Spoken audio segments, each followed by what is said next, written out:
সম্মানিত দর্শক বন্ধুরা, আসসালামু আলাইকুম। দূর দূরান্তের দেশ অথবা দেশের বাইরে থেকে ঠিক এই মুহূর্তে যে যেখান থেকে আমাকে দেখছেন, আমি আপন আমার অন্তঃস্থল থেকে আপনাকে জানাচ্ছি এক পৃথিবী ভালোবাসা। দর্শক শ্রোতা, এ দুনিয়াতে সবচেয়ে বেশি ভালোবাসা বিরাজ করে সমুদ্রে বসবাস করা তিমির অন্তরে। তিমি যখন তার প্রিয় মানুষটাকে হারিয়ে ফেলে তখন সে মনের দুঃখে আত্মহত্যাও করে ফেলে। তারই জ্বলন্ত প্রমাণ আমরা দেখেছি ঠিক কয়েকদিন আগে কক্সবাজারের সমুদ্র বন্দরে। কিন্তু মানুষ সৃষ্টির শ্রেষ্ঠ জীব, আল্লাহ তাআলা মানুষের অন্তরে তার চেয়ে অনেক বেশি ভালোবাসা দিয়েছে। কিন্তু আমাদের হিংসা, অহংকার, লোভ, লালসা, প্রতারণার, মিথ্যের কাছে আমাদের অন্তরের ভালোবাসাগুলোকে আমরা বিলীন করে ফেলি। বিশ্বাস করেন, আজকে যদি আপনি মোস্তফার জীবনের বাস্তব গল্পটা শোনেন, আপনি মানুষরূপে কিছু জানোয়ারকে স্পষ্ট দেখতে পারবেন। জীবনের বাস্তবতা যে কতটা কঠিন হতে পারে আর স্বার্থের জন্য মানুষ যে কতটা নিচে নামতে পারে, আপনি তা খুব ক্লিয়ার করে বুঝে যাবেন। মোস্তফার জীবনের বাস্তব গল্পটা প্রতিটা মানুষের জন্য অনেক বেশি শিক্ষণীয়। তাই সবাইকে বরাবর মতো রিকোয়েস্ট করবো গল্পটা শুরু থেকে শেষ অবধি খুব মনোযোগ দিয়ে শোনার জন্য। ধন্যবাদ সবাইকে। সুপ্রিয় দর্শক শ্রোতা, আসসালামু আলাইকুম রহমতুল্লাহি ওবারাকাতু। আমার নাম হচ্ছে গোলাম মোস্তফা, আমার বাড়ি লালনের দেশ কুষ্টিয়া। প্রিয় দর্শক শ্রোতা, আমার জীবনের গল্পটা একটু অন্যরকম। আমার পরিবারে আমি আছি আর আমার বৃদ্ধ বাবা আছে। আমার পরিবারে আমার মাও ছিল, কিন্তু আমার যখন 6 বছর বয়স তখন আমার মা অন্য কারোর সাথে রিলেশন করে আমার আব্বাকে ছেড়ে চলে যায়। সমস্যা হচ্ছে, আমার আব্বা খুব বয়স্ক অবস্থায় বিয়ে করে। আমার আব্বা যখন বিয়ে করে তখন আমার আব্বার বয়স ছিল প্রায় 40-এর মতো, আর আমার মায়ের বয়স ছিল মাত্র 17। আগের জমানায় এই ধরনের বিয়েগুলো হতো, মানে বিয়ের স্বাদের ক্ষেত্রে বয়সগুলোকে তখনকার মানুষ অত ভালো করে দেখতো না। অনেক বৃদ্ধ মানুষ অনেক যুবতী মেয়েকে বিয়ে করে ফেলতো। যাই হোক, আমার আব্বার সাথে আমার আম্মার ম্যাচিং কোনো সময় হচ্ছিল না। ছোটোবেলায় আমি খুবই ছোট, বাট আমি ওই সময় দেখতাম যে কন্টিনিউ আমার আব্বা আম্মার সাথে প্রচুর পরিমাণ ঝগড়া হয়। আমার আব্বা একজন কাঠের দোকানদার। আমার আব্বা কাঠ দিয়ে বিভিন্ন খাট, দরজা, পালং, চেয়ার, টেবিল এগুলো তৈরি করে। কিন্তু আমাদের নিজস্ব কোনো দোকান নাই। আমার আব্বা হেঁটে হেঁটে গাছ কিনে, আর সেই গাছকে চিরিয়ে দেন সেখান থেকে আমার আব্বা কাঠ দিয়ে বিভিন্ন রকমের আসবাবপত্র বানায়। এভাবে আমি হাঁটিয়ে পাপা করে আস্তে আস্তে বড় হই। আমার কোনো স্কুলের প্রাতিষ্ঠানিক শিক্ষা নেই, আমাকে কোনো স্কুলে ভর্তি করানো হয়নি।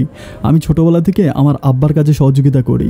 যদিও আমার আব্বা আমাকে বলতো যে তুই স্কুলে যা, পড়াশোনা কর, কিন্তু আমি একটা ব্যাপার দেখতাম, আমি যদি স্কুলে যেতাম তাহলে আব্বা আর আমাকে দুজনকে না খেয়ে থাকতে হতো। কারণ আমাদের রান্নাবান্না করার জন্য আমাদের বাসায় কোনো মানুষ ছিল না।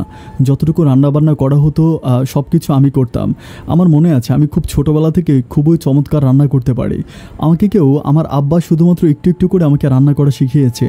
আমার কোনো আত্মীয় স্বজন আমাকে রান্না করানো শিখায়নি। যাই হোক, এভাবে যেতে যেতে একটা সময় আমি বড় হই। আমার বয়স যখন প্রায় 17 থেকে 18 কাছাকাছি, তখন আমি আমার আব্বার এই সম্পূর্ণ কাজটা আমার নিজের আয়ত্তে নিয়ে নেই। আমার আব্বাকে আমি একরকম ছুটি দিয়ে দেই। আসলে সমস্যা হচ্ছে কি যে আমার আব্বার শরীরও কাজ করার জন্য আর সইতেছিল না। আমার আব্বার অনেক বয়স হয়েছে। আমি আব্বাকে যত বলি যে তুমি একটু রেস্টে যাও, রেস্ট করো, অনেক আগ থেকে আমি আব্বাকে বলতেছিলাম, কিন্তু আব্বা কোনোভাবেই রেস্টে যাচ্ছিল না। আমি যখন 17-18 বয়স, তখন আমি 17-18 বছর বয়স, তখন আমি আব্বাকে একরকম জোর প্রয়োগ করে আমি আব্বাকে কাজ করা বন্ধ করাই দিই। তো তখন আমি আমাদের গ্রামের মাঝেই, গ্রামের একটু ছোটোখাটো কয়েকটা দোকান আছে, ওখানে আমি একটা টিন দিয়ে ছোট্ট একটা দোকান দেই। ওই দোকান দিয়ে আমি তখন বিভিন্ন রকমের ফার্নিচারের অর্ডার নিয়ে মানুষের কাছ থেকে আমি সেই ফার্নিচারগুলো বানায় বিক্রি করি। আমাদের সংসারটা মোটামুটি ভালোই যাচ্ছিল। আব্বা তখন রান্নাবান্নার দিকটা আব্বা সম্পূর্ণ নিয়ে নেয়। আব্বা রান্নাবান্না করে আর আমি দোকানে কাজ করি। এভাবে যেতে যেতে প্রায় 5-6 বছরের মতো কেটে যায়। আমার বয়স যখন 23 থেকে 24, তখন আমার আব্বাকে বিভিন্ন মানুষজন বলতেছে যে এভাবে কয়দিন আমরা কাজ করব। আমাকে বলতেছে যে ওর তো একটা ভালো ভবিষ্যৎ আছে, যে দোকান ও দিয়েছে গ্রামে, ওই দোকানে কয়টা বা ফার্নিচারের কাজও পায়। এটা তো এমন না যে শহরের কোনো বড় দোকান। সুতরাং সবাই আমার আব্বাকে বোঝাচ্ছিল যে একটা কাজ করো, ছেলেটাকে বিদেশ পাঠিয়ে দাও। তা আব্বা যখন আমাকে বিদেশের কথা বললো, যে সবাই বলতেছে যে তোকে বিদেশ দিয়ে দেওয়ার জন্য, তুই কি বিদেশে যাবি? আমি আমার বাবাকে বললাম যে বাবা, আমার না বিদেশ যেতে ভালো লাগে না। আর বিদেশে গিয়ে মানুষ নাকি অনেক পরিশ্রম করে, অনেক কাজ করে। আর সবচেয়ে বড় কথা হচ্ছে, আমি যদি বিদেশ চলে যাই তাহলে তোমার কি হবে? এভাবে যেতে যেতে আরও কিছুদিন কেটে গেল। কিছুদিন কেটে যাওয়ার পরে একদিন হচ্ছে মানে দুপুরবেলা হচ্ছে আমাদের এলাকাতে একজন হচ্ছে একটা বড় মানুষ আছে। বড় মানুষ বলতে ওনাকে সবাই হাজী সাহেব বলে ডাকে। উনি আগে হচ্ছে আমাদের এলাকার চেয়ারম্যান নির্বাচন করেছিল, কিন্তু পাস করে নাই। বাট আমাদের এলাকায় হাজী সাহেব নামে উনি অনেক পরিচিত। ওনার একটা মেয়ে আছে যার নাম হচ্ছে নার্গিস। নার্গিস হচ্ছে সেদিন দুপুরবেলা মানে প্রত্যেকটা দোকানে দোকানে গিয়ে বিরিয়ানি দিচ্ছিল, মানে এরকম বিরিয়ানির প্যাকেট দিচ্ছিল। তো বিরিয়ানির প্যাকেট দিচ্ছিল, আমাকেও বিরিয়ানির প্যাকেট দিল। তো আমাকে দেওয়ার পর আমি কিন্তু মেয়েটাকে চিনি, বাট কখনও তার সাথে আমার ওভাবে কথা বলা হয়নি। আমার দোকানের সামনে এসে যখন আমাকে বিরিয়ানির প্যাকেটটা দিল, আমি তাকে জিজ্ঞেস করলাম যে বিরিয়ানি খাওয়ার পর তো আমাকে দোয়া করতে হবে, তো আমি কী নিয়ে দোয়া করব? আমার তো জানতে হবে যে আপনি কেন বিরিয়ানি সবাইকে খাওয়াচ্ছেন। তখন মেয়েটা আমাকে বলতেছে যে আমার মায়ের জন্য দোয়া করবেন। আমি বললাম যে আপনার মায়ের কি হয়েছে? তখন আমি জানতে পারি যে ও যখন অনেক ছোট ঠিক তখনই তার মা নাকি হচ্ছে মারা যায়। মানে আমি ব্যাপারটা বলে রাখি কীভাবে মারা যায়। কারেন্টে ধরে মারা যায়। আমাদের হয়তো এখন প্রত্যেকটা বাড়িতে আমরা হয়তো আর্থিং ব্যবহার করি, যার জন্য আমাদের মেন সুইচ পড়ে যায় যদি কাউকে কারেন্টে ধরে বা নেগেটিভ পজিটিভ এক হয়ে যায়। কিন্তু অনেক আগে গ্রামের ভিতরে এরকম আর্থিংয়ের ব্যবস্থাগুলো ছিল না। তখন অনেক মানুষ এরকম কারেন্টে ধরে মারা যাইতো এবং তার মাও যথারীতি কারেন্টে ধরে মারা যায়। তো যাই হোক, আমি তখন মেয়েটার দিকে তাকালাম, তার মনটা অনেক বেশি খারাপ। আমি দেখলাম যে সবাইকে বিরিয়ানি দিল এবং বললো যে আজকে দিনে আমার মা মারা গেছিলো, আমার আম্মার মৃত্যুবার্ষিকী। তো আমি বিরিয়ানির প্লেটটা হাতে নিয়ে চিন্তা করতেছি, হায় রে, আমারও তো মা আছে। আমার তখন আমার মায়ের কথা অনেক বেশি মনে পড়ছে। আমি আসলে সত্যিকার অর্থে আমার এত বয়স হয়েছে, আমি শুধু শুনেছি যে আমার আব্বার মুখে আমার আম্মা আমার আব্বাকে ছেড়ে চলে গেছে। এরপর থেকে আমার মায়ের প্রতি আমার একটা ঘৃণা জন্মাইছে, মানে প্রচণ্ড পরিমাণ ঘৃণা। আমার ইচ্ছা যে আমি আর কখনোই আমার মাকে দেখতে যাব না, বা আমি এত বড় হয়েছি আমি ভুলেও একটাবার আমার আব্বাকে জিজ্ঞেস করে নিয়েছি আমার মা কোথায়। বাট আমি জানি আমার আম্মার বাড়ি ছিল হচ্ছে খুলনাতে আমার আম্মার বাড়ি ছিল। আর আমার আব্বাও তখন খুলনাতে কাজ করতো। খুলনাতে কাজ করার সুবাদে আমার আব্বার সাথে আমার আম্মার সম্পর্ক হয়। খুলনার একটা বড় দোকানে আমার আব্বা হচ্ছে ফার্নিচারে কাজ করতো। যাই হোক, এভাবে বেশ কিছুদিন কেটে গেল তো আমার মেয়েটার প্রতি আমার খুব মায়া লাগলো যে ও আসলে আমাকে যখন তার মায়ের কথাগুলো বললো, আমি তখন দেখলাম যে তার চোখের পানিগুলো একরকম টলমল করতেছিল।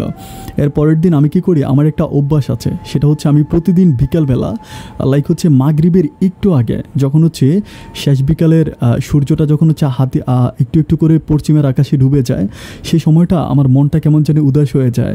আমি যতই কর্মব্যস্তর মধ্যে তার থাকি না কেন, সেই সময় আমি খোলামেলা কোনো জায়গায় হাঁটতে চলে যাই, যেখানে অনেক বেশি নীরব জায়গা, মানুষের বসতি নাই, মানুষের কোনো রকম কলরব নাই, শুধুমাত্র পাখির কলরব আর মাথার উপরে বিশাল আসমান। ঠিক মাগরিবের ওই মুহূর্তটাতে আমি ওরকম কোথাও হাঁটতে চলে যাই। তো এরকম করেই সেদিন যখন আমি হাঁটতে হাঁটতে গেলাম, অনেকটা দূর যাওয়ার পর আমি দেখলাম যে আমাদের এখানে একটা ছোট্ট খাল আছে। খালের পাড়ে আমি দেখলাম যে কোনো একটা মেয়ে বসে আছে, দূর থেকে দেখা যাচ্ছে যে কেউ একজন বসে আছে। তো আমি সচরাচর এই সময় এখানে কাউকে বসে থাকতে দেখি না। সবাই মোটামুটি এই সময় আসলে কেউ আসে না এই জায়গাটার মধ্যে। তো আমি যখন দেখলাম যে একটা মেয়ে বসে আছে, আমি হাঁটি করে একটু একটু করে তার সামনে গেলাম। সামনে যাওয়ার পরে দেখতেছি যে আমাদের হচ্ছে হাজী সাহেবের মেয়ে নার্গিস বসে আছে। আমি তাকে যাই পিছন থেকে বললাম যে কে গো এখানে? তো নার্গিস পিছনে ফিরে পিছনের দিকে তাকিয়ে বলতেছে যে আমি নার্গিস। তাই আমি বললাম যে আপনি এখানে কেন বসে আছেন? তখন আমাকে বলতেছে, আচ্ছা আমি আপনাকে একটা কথা জিজ্ঞেস করি। ও বলতেছে আমাকে। তাই আমি বললাম যে হ্যাঁ বলেন। তো বলতেছে যে আচ্ছা আপনার কি লজ্জা শরম বলতে কিচ্ছু নাই? একটু রাগান্বিত হয়েও কথাটা বললো। আমি তখন তাকে বললাম যে লজ্জা শরমের কথা কেন আসতেছে, আমি এমন কি করেছি যে লজ্জা শরম পেতে হবে? তখন মেয়েটা আমাকে বলতেছে যে আমি আপনার এত ছোটো হবো, আপনি সবসময় আমাকে এরকম আপনি করে বলেন কেন? আপনি করে শুনতে আমার খুব বিরক্ত লাগে। আমি বলি তাহলে কি বলে ডাকবো? তো বলে যে আমি যেহেতু আপনার ছোট, আমাকে তুমি করে ডাকবেন। তাই আমি বলি আচ্ছা আমি কি তোমার সাথে এখানে একটু বসতে পারি? তো মেয়েটা বলে ঠিক আছে বসেন না, প্রবলেম কি? তো আমি বসলাম। বসার পর আমি জিজ্ঞেস করতেছি যে তোমার মনটা কেন খারাপ, আমাকে একটু বলা যাবে? তো মেয়েটা আমার দিকে তাকায় বলতেছে যে আমার মন খারাপের আমি কাউকে কারণ জানাতে চাই না। তখন আমি বললাম যে দেখো আমার কাছে মনে হয় যে সেদিন যখন তুমি আমাকে বিরিয়ানির প্যাকেট দিয়েছিলা, তখন তুমি যখন বলেছিলা যে তোমার মায়ের কথা, বিশ্বাস করো আমার সারাটা রাত আমি ঘুমাতে পারি নাই, আমার খুব কষ্ট হচ্ছিল। তুমি এটা আমাকে জিজ্ঞেস করতেছে আপনার কেন এত কষ্ট হচ্ছিল, কেন আপনার মা নাই? তখন আমি তাকে বললাম যে তোমার মা তো মরে গেছে দুনিয়া ছেড়ে, কিন্তু আমার মা আমার আব্বাকে আর আমাকে 6 বছরের একটা ছোট বাচ্চাকে রেখে আমার আম্মা হচ্ছে অন্য একটা পুরুষের সাথে চলে গেছে। তখনও আমার দিকে খুব আফসোস করে তাকায়, তাহলে কি আপনার মাকে আপনি ঘৃণা করেন? আমি বললাম মাকে ঘৃণা করি কিনা আমি সেটা খুব ক্লিয়ার জানি না, তবে কেমন কেমন জানি আমার মায়ের কথা মনে হলো, শুধু আমার মাকে মানে আমার মনে হয় যে আমি ঘৃণা করি, আর দুনিয়ার অন্য মাদেরকে আমি ঘৃণা করি না। তখন মেয়েটা বলতেছে যে তার মাকে ঘৃণা করে সে কখনো আমার সাথে বসতে পারে না, এটা বলে ও উঠে চলে যাচ্ছিল। দেন আমি থেকে পিছন থেকে ডাক দিলাম যে প্লিজ যেও না, আমার একটা কথা শোনো, আমার একটা কথা শোনো। তখনও দাঁড়ানোর পর আমি বলতেছি দেখো, দুনিয়ার সব মাগুলো যদি ভালো হইতো তাহলে তো কোনো নারী আর দোজকে যাইতো না, কারণ প্রত্যেকটা মহিলাই তো কারো না কারো মা, তাই না? তখন আমার কথাটা শোনার পর ও বলে যে যাই হোক, মা যতই খারাপ হোক মাকে খারাপ বলতে নাই। তাই আমি বললাম আচ্ছা ঠিক আছে, তাহলে তুমি আরেকটু বসো, আমি তোমার সাথে কথা বলি। তুমি এটা আরেকটু বসার পর আমি তার সাথে অনেকক্ষণ ধরে কথা বলি।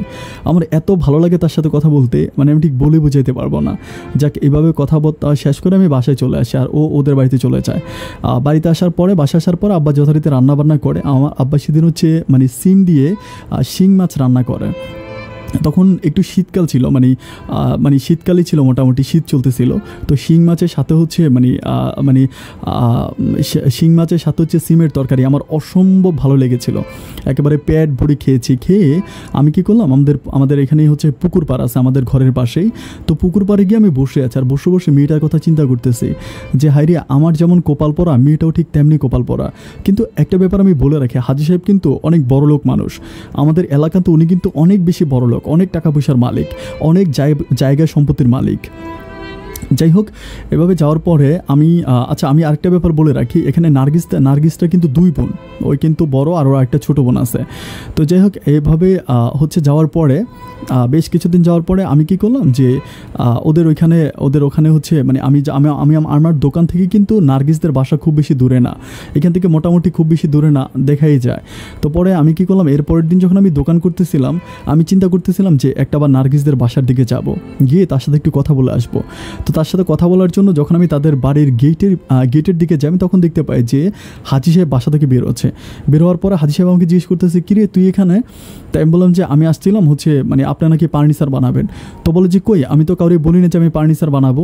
তাই আমি বললাম যে আমার আব্বাই তো বললো যে আপনি নাকি ফার্নিচার বানাবেন। তো উনি বলতেছে যে না, ফার্নিচার বানানোর কোনো ইচ্ছা আমার নাই, আর আমি ফার্নিচার বানানোর কথা তোর আব্বাকে বলি নাই। ঠিক এই মুহূর্তে নার্গিস পিছন থেকে এসে বলতেছে, আব্বা উনি তো তোমাকে মিথ্যে বলতেছে। আমার তখন গলাটা শুকিয়ে যায়, আমি তখন ভীষণ ভয় পেয়ে যাই, বলে আল্লাহ না জানে, কারণ হাজী সাহেব কিন্তু আমাদের এলাকার অত্যন্ত খারাপ মানুষ, মানে উনি মানে যথেষ্ট রাগী এবং বদমেজাজি একটা মানুষ। আমি চিন্তা করি না জানি নার্গিসের সামনে উনি আমাকে আজকে থাপ্পড়ে দিয়ে বসে। যখন নার্গিস বললো যে বাবা উনি আপনার কাছে মিথ্যে বলতেছে, তখন হচ্ছে হাজী সাহেব আমার নার্গিসের দিকে তাকিয়ে বলতেছে, কি মিথ্যে বলতেছে তুই বল।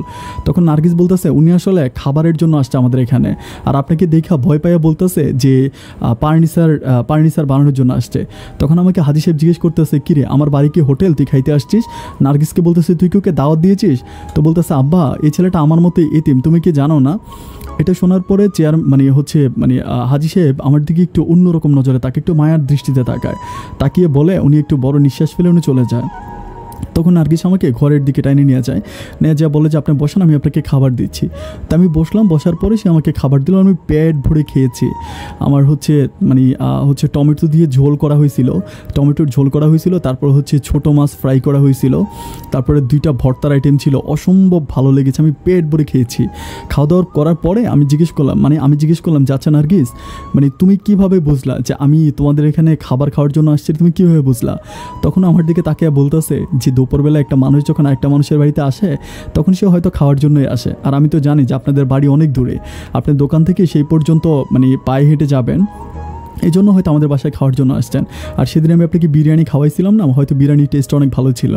তাই আমি বললাম যে বিরিয়ানির চেয়েও কিন্তু আজকের এই ভর্তা ভাজিগুলো অসম্ভব সুন্দর হয়েছে, বিশেষ করে এই টক ডালটা যেটা হচ্ছে টক টমেটো দিয়ে রান্না করা হয়েছিল। যাই হোক, খাওয়া দাওয়া করার পরে আমি তখন চলে আসি, অ্যান্ড চলে আসার পরে সেদিনই আমি হচ্ছে বিকেলবেলা আবারও সেম সময় সেই হচ্ছে গোধূলি সন্ধ্যায় আমাদের এই খালের পাড়ে হাঁটতে যাই। যখন যাই আমি দেখি একেবারে সেম জায়গার ভিতরে সেদিনও নার্গিস বসে আছে। তো আমি বসে আছে, তাকে দূর থেকে আমি দেখি চিনে ফেলছে। আমি যথারীতি তার কাছে গেলাম, তার কাছে গিয়ে জিজ্ঞেস করতেছি যে নার্গিস, আমি সবসময় দেখি যে তুমি এইভাবে গম্ভীর হয়ে এখানে সবসময় বসে থাকো, কারণটা কি আমাকে বলো তো, তোমার কি মনটা খুব বেশি খারাপ? তখন সে আমাকে বলে যে আমার না এই ব্যাপারগুলো নিয়ে মন খারাপ মন ভালো ব্যাপার নিয়ে কার সাথে কথা বলতে ইচ্ছে করে না। কথা বলতে বলতে একটা পর্যায়ে আমি তার সাথে বসে যাই, বসে আমি তাকে জিজ্ঞেস করতেছি যে দেখো তোমারও তো মা নাই, আমারও মা নাই, তাই না? তাহলে মানে এত মন খারাপ করার কী আছে? কারো মাই তো এই পৃথিবীতে চিরকাল বেঁচে থাকে না। তো আমাকে বলে আমি আমার নিজের জন্য চিন্তা করি না, চিন্তা করি আমার ছোটো বোনটার জন্য। আমার ছোটো বোনটা যখন আমার মায়ের দুধ খায়, ঠিক আমার মা কিন্তু তখনই মারা যায়। আমার ছোটো বোনটা কিন্তু মায়ের দুধও পায় নাই। আর ও এখন মানে আমি খুব খেয়াল করে দেখি যে ও মায়ের জন্য অনেক বেশি মন খারাপ করে থাকে। তো আমি বলি যে তোমার মায়ের জন্য যদি তোমার ছোটো বোন মন খারাপ করে থাকে, সে তো আর ছোটো না, অ্যান্ড তুমি আর সে তো প্রায় 1 বছরের মানে বড়, ছোটো, তোমার চেয়ে 1 বছরের মাত্র ছোটো। তুমি তাকে বুঝিয়ে বলো, অ্যান্ড বললে হয়তো সে মানে বুঝবে। যাই হোক, কথা বলতে বলতে তখনও আমাকে জিজ্ঞেস করতেছে, আচ্ছা মানে আপনাকে একটা কথা জিজ্ঞেস করি। আমি বললাম যে আমি কি তোমাকে একটা রিকোয়েস্ট করতে পারি? তো বলে হ্যাঁ পারেন। আমি বললাম যে আমাকে কি তুমি করে ডাকতে পারো না? তখন আমাকে বলতেছে যে তুমি করে আমি কেন ডাকবো? আপনি কি আমার ছোট মানুষ? ছোটোদেরকে না তুমি করে বলে। আমি বলি ছোটো ছাড়া প্রিয় মানুষদেরকেও কিন্তু তুমি করে বলা যায়। তখন মেয়েটা আমার দিকে একটু বড় বড় চোখ করে তাকায়, আমাকে বলে যে প্রিয় মানুষ মানে? আমি বললাম যে মানে আমার কাছে মনে হয় কি যে মানে আমি আসলে কথাটা এইভাবে বলতে চাইনি, বাট আমি সরি যে আসলে এইভাবে কথাটা আমার মুখ থেকে মুখ ফসকে বেরিয়ে গেছে। আমি আসলে বলতে চাচ্ছিলাম যে আমি তো তোমার থেকে অনেক বেশি সিনিয়র হব না, সুতরাং তখন আমাকে বলতেছে কি বললেন? আপনি আমার চেয়ে অনেক বেশি বড়, কেন বলেন যে আমি আপনার সিনিয়র না? মানে আপনি আমার সিনিয়র না। তখন আমি বলতেছি যে নার্গিস, যত যাই হোক আমি না তোমার মুখ থেকে তুমি করে ডাকতে আমার কাছে শুনতে অনেক বেশি ভালো লাগে, তুমি কি প্লিজ আমাকে একটু তুমি করে ডাকবা? তখন আমাকে বলে আচ্ছা ঠিক আছে ডাকবো। তো তারপর থেকে সে আমার সাথে তুমি করে কথা বলতে বলতে আমরা সেদিন অনেকক্ষণ ধরে কথা বলি। অ্যান্ড কথার সবচেয়ে মানে মূল টপিকস ছিল তার ছোটো বোনকে নিয়ে। ওর ছোটো বোনের জন্য ও অনেক বেশি টেনশন করে, ছোটো বোনের জন্য ওর মনটা সবচেয়ে বেশি খারাপ হয়ে থাকে। এরপর থেকে আমার ওর সাথে একটা ভালো ফ্রেন্ডশিপ হয়ে যায়, মানে একদম মানে খুবই ভালো একটা ফ্রেন্ডশিপ হয়। এরপর থেকে আমি আর দুপুরবেলা বাসায় খাবারের জন্য আসি না, আব্বা অবশ্যই সেটা নিয়ে আমার সাথে রাগারাগি করে। আমি প্রত্যেক দিন কী করে ওদের ঘরের পিছনে যাই, তখন নার্গিস কী করে আমাকে টিফিন বক্সে করে খাবার দেয়। আমি খাবারটা খেয়ে এর পরের দিন আবার সেম টিফিন বক্স নিয়ে এভাবে যাই, গিয়ে ওকে আমি টিফিন বক্সটা দিয়েও আমাকে আবার নতুন করে খাবার দেয়। এভাবে আমাদের সম্পর্কটা প্রায় অনেক দিন ধরে কেটে যায়। যাওয়ার পরে একদিন ওদের বাড়িতে একটা বিয়ের অনুষ্ঠান হচ্ছিল, মানে লাইক হচ্ছে আমার কাছে মনে হচ্ছে যে ওদের কোনো পরিচিত চাচাতো বোন বা এরকম কারো বিয়ে হবে। আমি আসলে ওদের সাথে কী সম্পর্ক সেটা জানি না, বাট ওই বিয়ের সময় রাতের বেলায় ওরা ডেক সেট বাজায়। মানে আমি যখন দোকান বন্ধ করি, দোকান বন্ধ করার পরে আমি দেখতেছি যে ডেক সেট বাজাইতে আছে অনেক সাউন্ড দিয়ে এবং খুবই সুন্দর সুন্দর গান বাজতেছে। তো আমি কী করলাম, আমি সেদিন হচ্ছে একটু দুষ্টুমি করেই মানে ওই বিয়ে বাড়িতে গেলাম। আমার সাথে কেউ যায় নাই, আমি একাই গেলাম। বাট ওই বিয়ে বাড়িতে গিয়ে আমি যেটা দেখতেছি, ওই ডেক সেটের সাথে সাথে নার্গিস নাচতেছে, মেয়েটাকে এত সুন্দর লাগতেছে। আমি আসলে মুখে বলে শেষ করতে পারবো না। ও আসলে যেমন লম্বা ছিল তেমন ফর্সা ছিল, অনেক সুন্দর ওর মুখমণ্ডলটা ছিল, মানে ওর মুখের মধ্যে অন্যরকম মায়া ছিল। আমার কাছে মনে হয় যে 1000 মেয়ের মাঝে যদি দাঁড়া করানো হয় তাহলে সবাই বলবে যে নার্গিস হচ্ছে সবচেয়ে বেশি সুন্দর। অসম্ভব সুন্দর ওর চেহারাটা, অসম্ভব সুন্দর। আমি একটু ওর প্রসঙ্গে বলতে গেলে আমি বলে রাখি, বাংলাদেশের চিত্রনায়িকা পপি, মানে পপি আগের চেহারা, এখনকার চেহারা না। ধরেন আজ থেকে মানে পপি যখন সিনেমাতে প্রথম এসেছিল তার চেহারাটা যেরকম ছিল, ঠিক ওর চেহারাটা মানে নার্গিসের চেহারাটা সেম একই রকম মনে হচ্ছে আমার কাছে। যাই হোক, ও নাচানাচি করতেছিল, এত সুন্দর লাগতেছিল ও নাচের মানে নাচটা আমি আসলে মানে বলে বুঝাইতে পারবো না। আমার কাছে আমার মানে আমি সেদিন মনের অজান্তেই তার প্রেমে পড়ে গেলাম। তার নাচ দেখার পর আমার এত ভালো লাগলো। তো সবাই বিয়েবাড়ি থেকে, ওর নাচানাচি শেষ, সবাই বিয়েবাড়ি থেকে চলে যাচ্ছে, বাট আমি ওই চেয়ারে বসে আছি। তখন দূর থেকে নার্গিস আমাকে দেখলো যে আমি বসে আছি, আমাকে এসে বলতেছে যে কী ব্যাপার, তুমি যাবা না? আমি বললাম যে আমি চলে যাব, কিন্তু তোমার নাচটা আমার চোখের সামনে ভাসতেছে। তো বলে কেন, আমি কি খুব সুন্দর করে নেচেছি? আমি বলি দেখো, সিনেমার নায়িকারাও না এত সুন্দর করে নাচতে পারে না। আমি খুবই অবাক হয়ে গেলাম যে গ্রামের একটা মেয়ে এত সুন্দর করে কীভাবে নাচতে পারে। আচ্ছা তুমি কি আমাকে একটা কথা বলবো, তুমি কোথাও নাচ শিখেছিলা? ও আমাকে বলো আমি কোথাও নাচ শিখি নাই, কিন্তু আমি ভালো নাচতে পারি, এটা হচ্ছে আমার ক্রেডিট, এটা বলেও চলে যায়। বাট আমি ওর চলে যাওয়ার পিছনের দিকে তাকিয়ে থাকি। যাই হোক, রাত প্রায় 1টা পর্যন্ত আমি ওখানে বসে থাকি। 1টার পরে আমি কি করি, বাসায় চলে আসি। এরপর থেকে আমি প্রতিদিন বিকালবেলা ওই নদীর পাড়ে মানে ওই খালের পাড়ে গিয়ে বসে থাকি যে নার্গিস আসবে, আমি নার্গিসের সাথে আমার ভালোবাসার কথা বলবো। কিন্তু এরপর থেকে প্রায় 1 সপ্তাহ কেটে যায়। মানে আমি যতই নার্গিসকে রিকোয়েস্ট করি যে প্লিজ তুমি একটু মানে খালের পাড়ে আসো, আমি তোমার সাথে কথা বলবো, কিন্তু কোনোভাবেই খালের পাড়ে আসে না। বাট ও আমাকে প্রত্যেকদিন কিন্তু খাবার দিয়ে যাচ্ছে। যখন খাবার দিতে আসে তখন আমি তো আর বলি যে তোমার সাথে আমার কিছু কথা আছে, তুমি খালের পাড়ে আইসো, কিন্তু ও আর খালের পাড়ে আসে না। এভাবে প্রায় 1 সপ্তাহ মতো কেটে যায়। 1 সপ্তাহ মতো কেটে যাওয়ার পরে আমি একদিন আর খাবার নিতে যাই না, মানে আমি আর দুপুরবেলা ওই দিন রাগ করেই খাবার নিতে যাই না। যখন খাবার নিতে যাই না তো ওই দিনে হচ্ছে কি ও খালের পাড়ে আসে, আমি বিকেলবেলা যখন ঘুরতে যাই আমি দেখি যে ও খালের পাড়ে বসে আছে, আমাকে দেখে ও ডাক দিল। ডাক দেওয়ার পরে আমি কিন্তু ওকে দেখছি, দেখে আমি ওর কাছে যাই নাই, আমি কিন্তু যাই নাই, পরে ও নিজে আমাকে ডাক দিছে, ডাক দেওয়ার পরে আমি ওর কাছে গেলাম। তো আমাকে বলতেছে যে আজকে খাবারের জন্য যাও নাই কেন দুপুরবেলা? তাই আমি বললাম যে মানে ইচ্ছে করতেছে না, যে একটা মানুষকে একটা রিকোয়েস্ট করবো, আমার রিকোয়েস্টটা শুনতেছে না, এটা আমার কাছে খুবই খারাপ লাগে। তখন আমাকে বলতেছে কী রিকোয়েস্ট, মানে কী রিকোয়েস্ট করেছো আমার কাছে?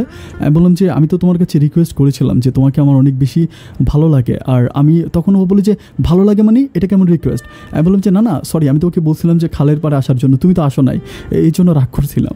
তো বলে যে আচ্ছা ঠিক আছে বসো। তো পাশাপাশি বসলাম, বসার পর আমাকে বলতেছে আমাকে খালের পাড়ে দাওয়াত দিয়ে আনা হচ্ছে কেন? হ্যাঁ, আমার জন্য কি রান্না বান্না করা হয়েছে? আমি বললাম যে আমি খালের পাড়ে তোমাকে একটি স্পেশাল কথা বলার জন্য প্রত্যেক দিন ডাকি। তো বলে স্পেশাল কথাটা কি ঘরের পিছনে বলা যায় না? আমি বললাম ধুর, ঘরের পিছনে কেমন ময়লাযুক্ত একটা জায়গা, ওখানে দাঁড়িয়ে এত চমৎকার কথাটা বলতে ইচ্ছে করতেছিল না।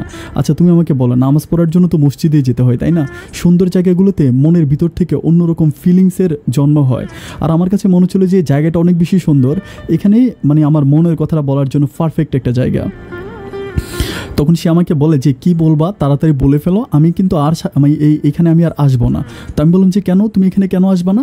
আমাকে বলে যে আমার মা বলতেছে যে মানে সরি আমার আব্বা বলতেছে, আব্বার কাছে নাকি কে বলছে আমি খালের পাড়ে গিয়ে সন্ধ্যার সময় বসে থাকি, আর এখানে নাকি অনেক ভূত পেতনি আছে, অনেক ভূতেরা আছে, তো যে কোনো সময় আমি যেহেতু একটা মেয়ে মানুষ আমাকে ভূতে ধরতে পারে, এই জন্য আমাকে আব্বা নিষেধ করছে, আমি আর এখানে আসবো না। আজকে আমি আসছি শুধুমাত্র তোমার কারণে, কারণ তুমি দুপুরবেলা খাবার আনতে যাও না। তখন আমি কোনো কিছু মানে এক্সকিউজ না করে আমি তাকে সোজা সাপটা বলে দিলাম যে নার্গিস, আর কেউ জানুক বা না জানুক, আমার মনটা জানে আর তুমি তো জানো যে আমি তোমাকে কতটা পছন্দ করি। তখন আমার নিচের দিকে তাকায় থাকে, আমি তারে বলি যে নার্গিস, আমি জানি এই সুযোগ আর সময়টা কখনোই আসবে না, আমি জানি আমি তোমাকে আমার ভালোবাসার কথাটা কখনো বলতে পারবো না, আমি জানি যে আমি যদি কখনো তোমাকে ভালোবাসার প্রস্তাব করি তুমি সেটাতে কখনো রাজিও হবা না, তাই আমি অনেক ভয়ে ভয়ে আছি, কিন্তু তোমাকে আমার অনেক বেশি ভালো লাগে। তখন আমার দিকে তাকিয়ে বলতেছে তুমি কি আমাকে ভালোবাসো? আমি তখন বললাম যে আমি সত্যি তোমাকে অনেক বেশি ভালোবাসি। তো বলে তুমি আমার কোন জিনিসটাকে ভালোবাসো বলো তো?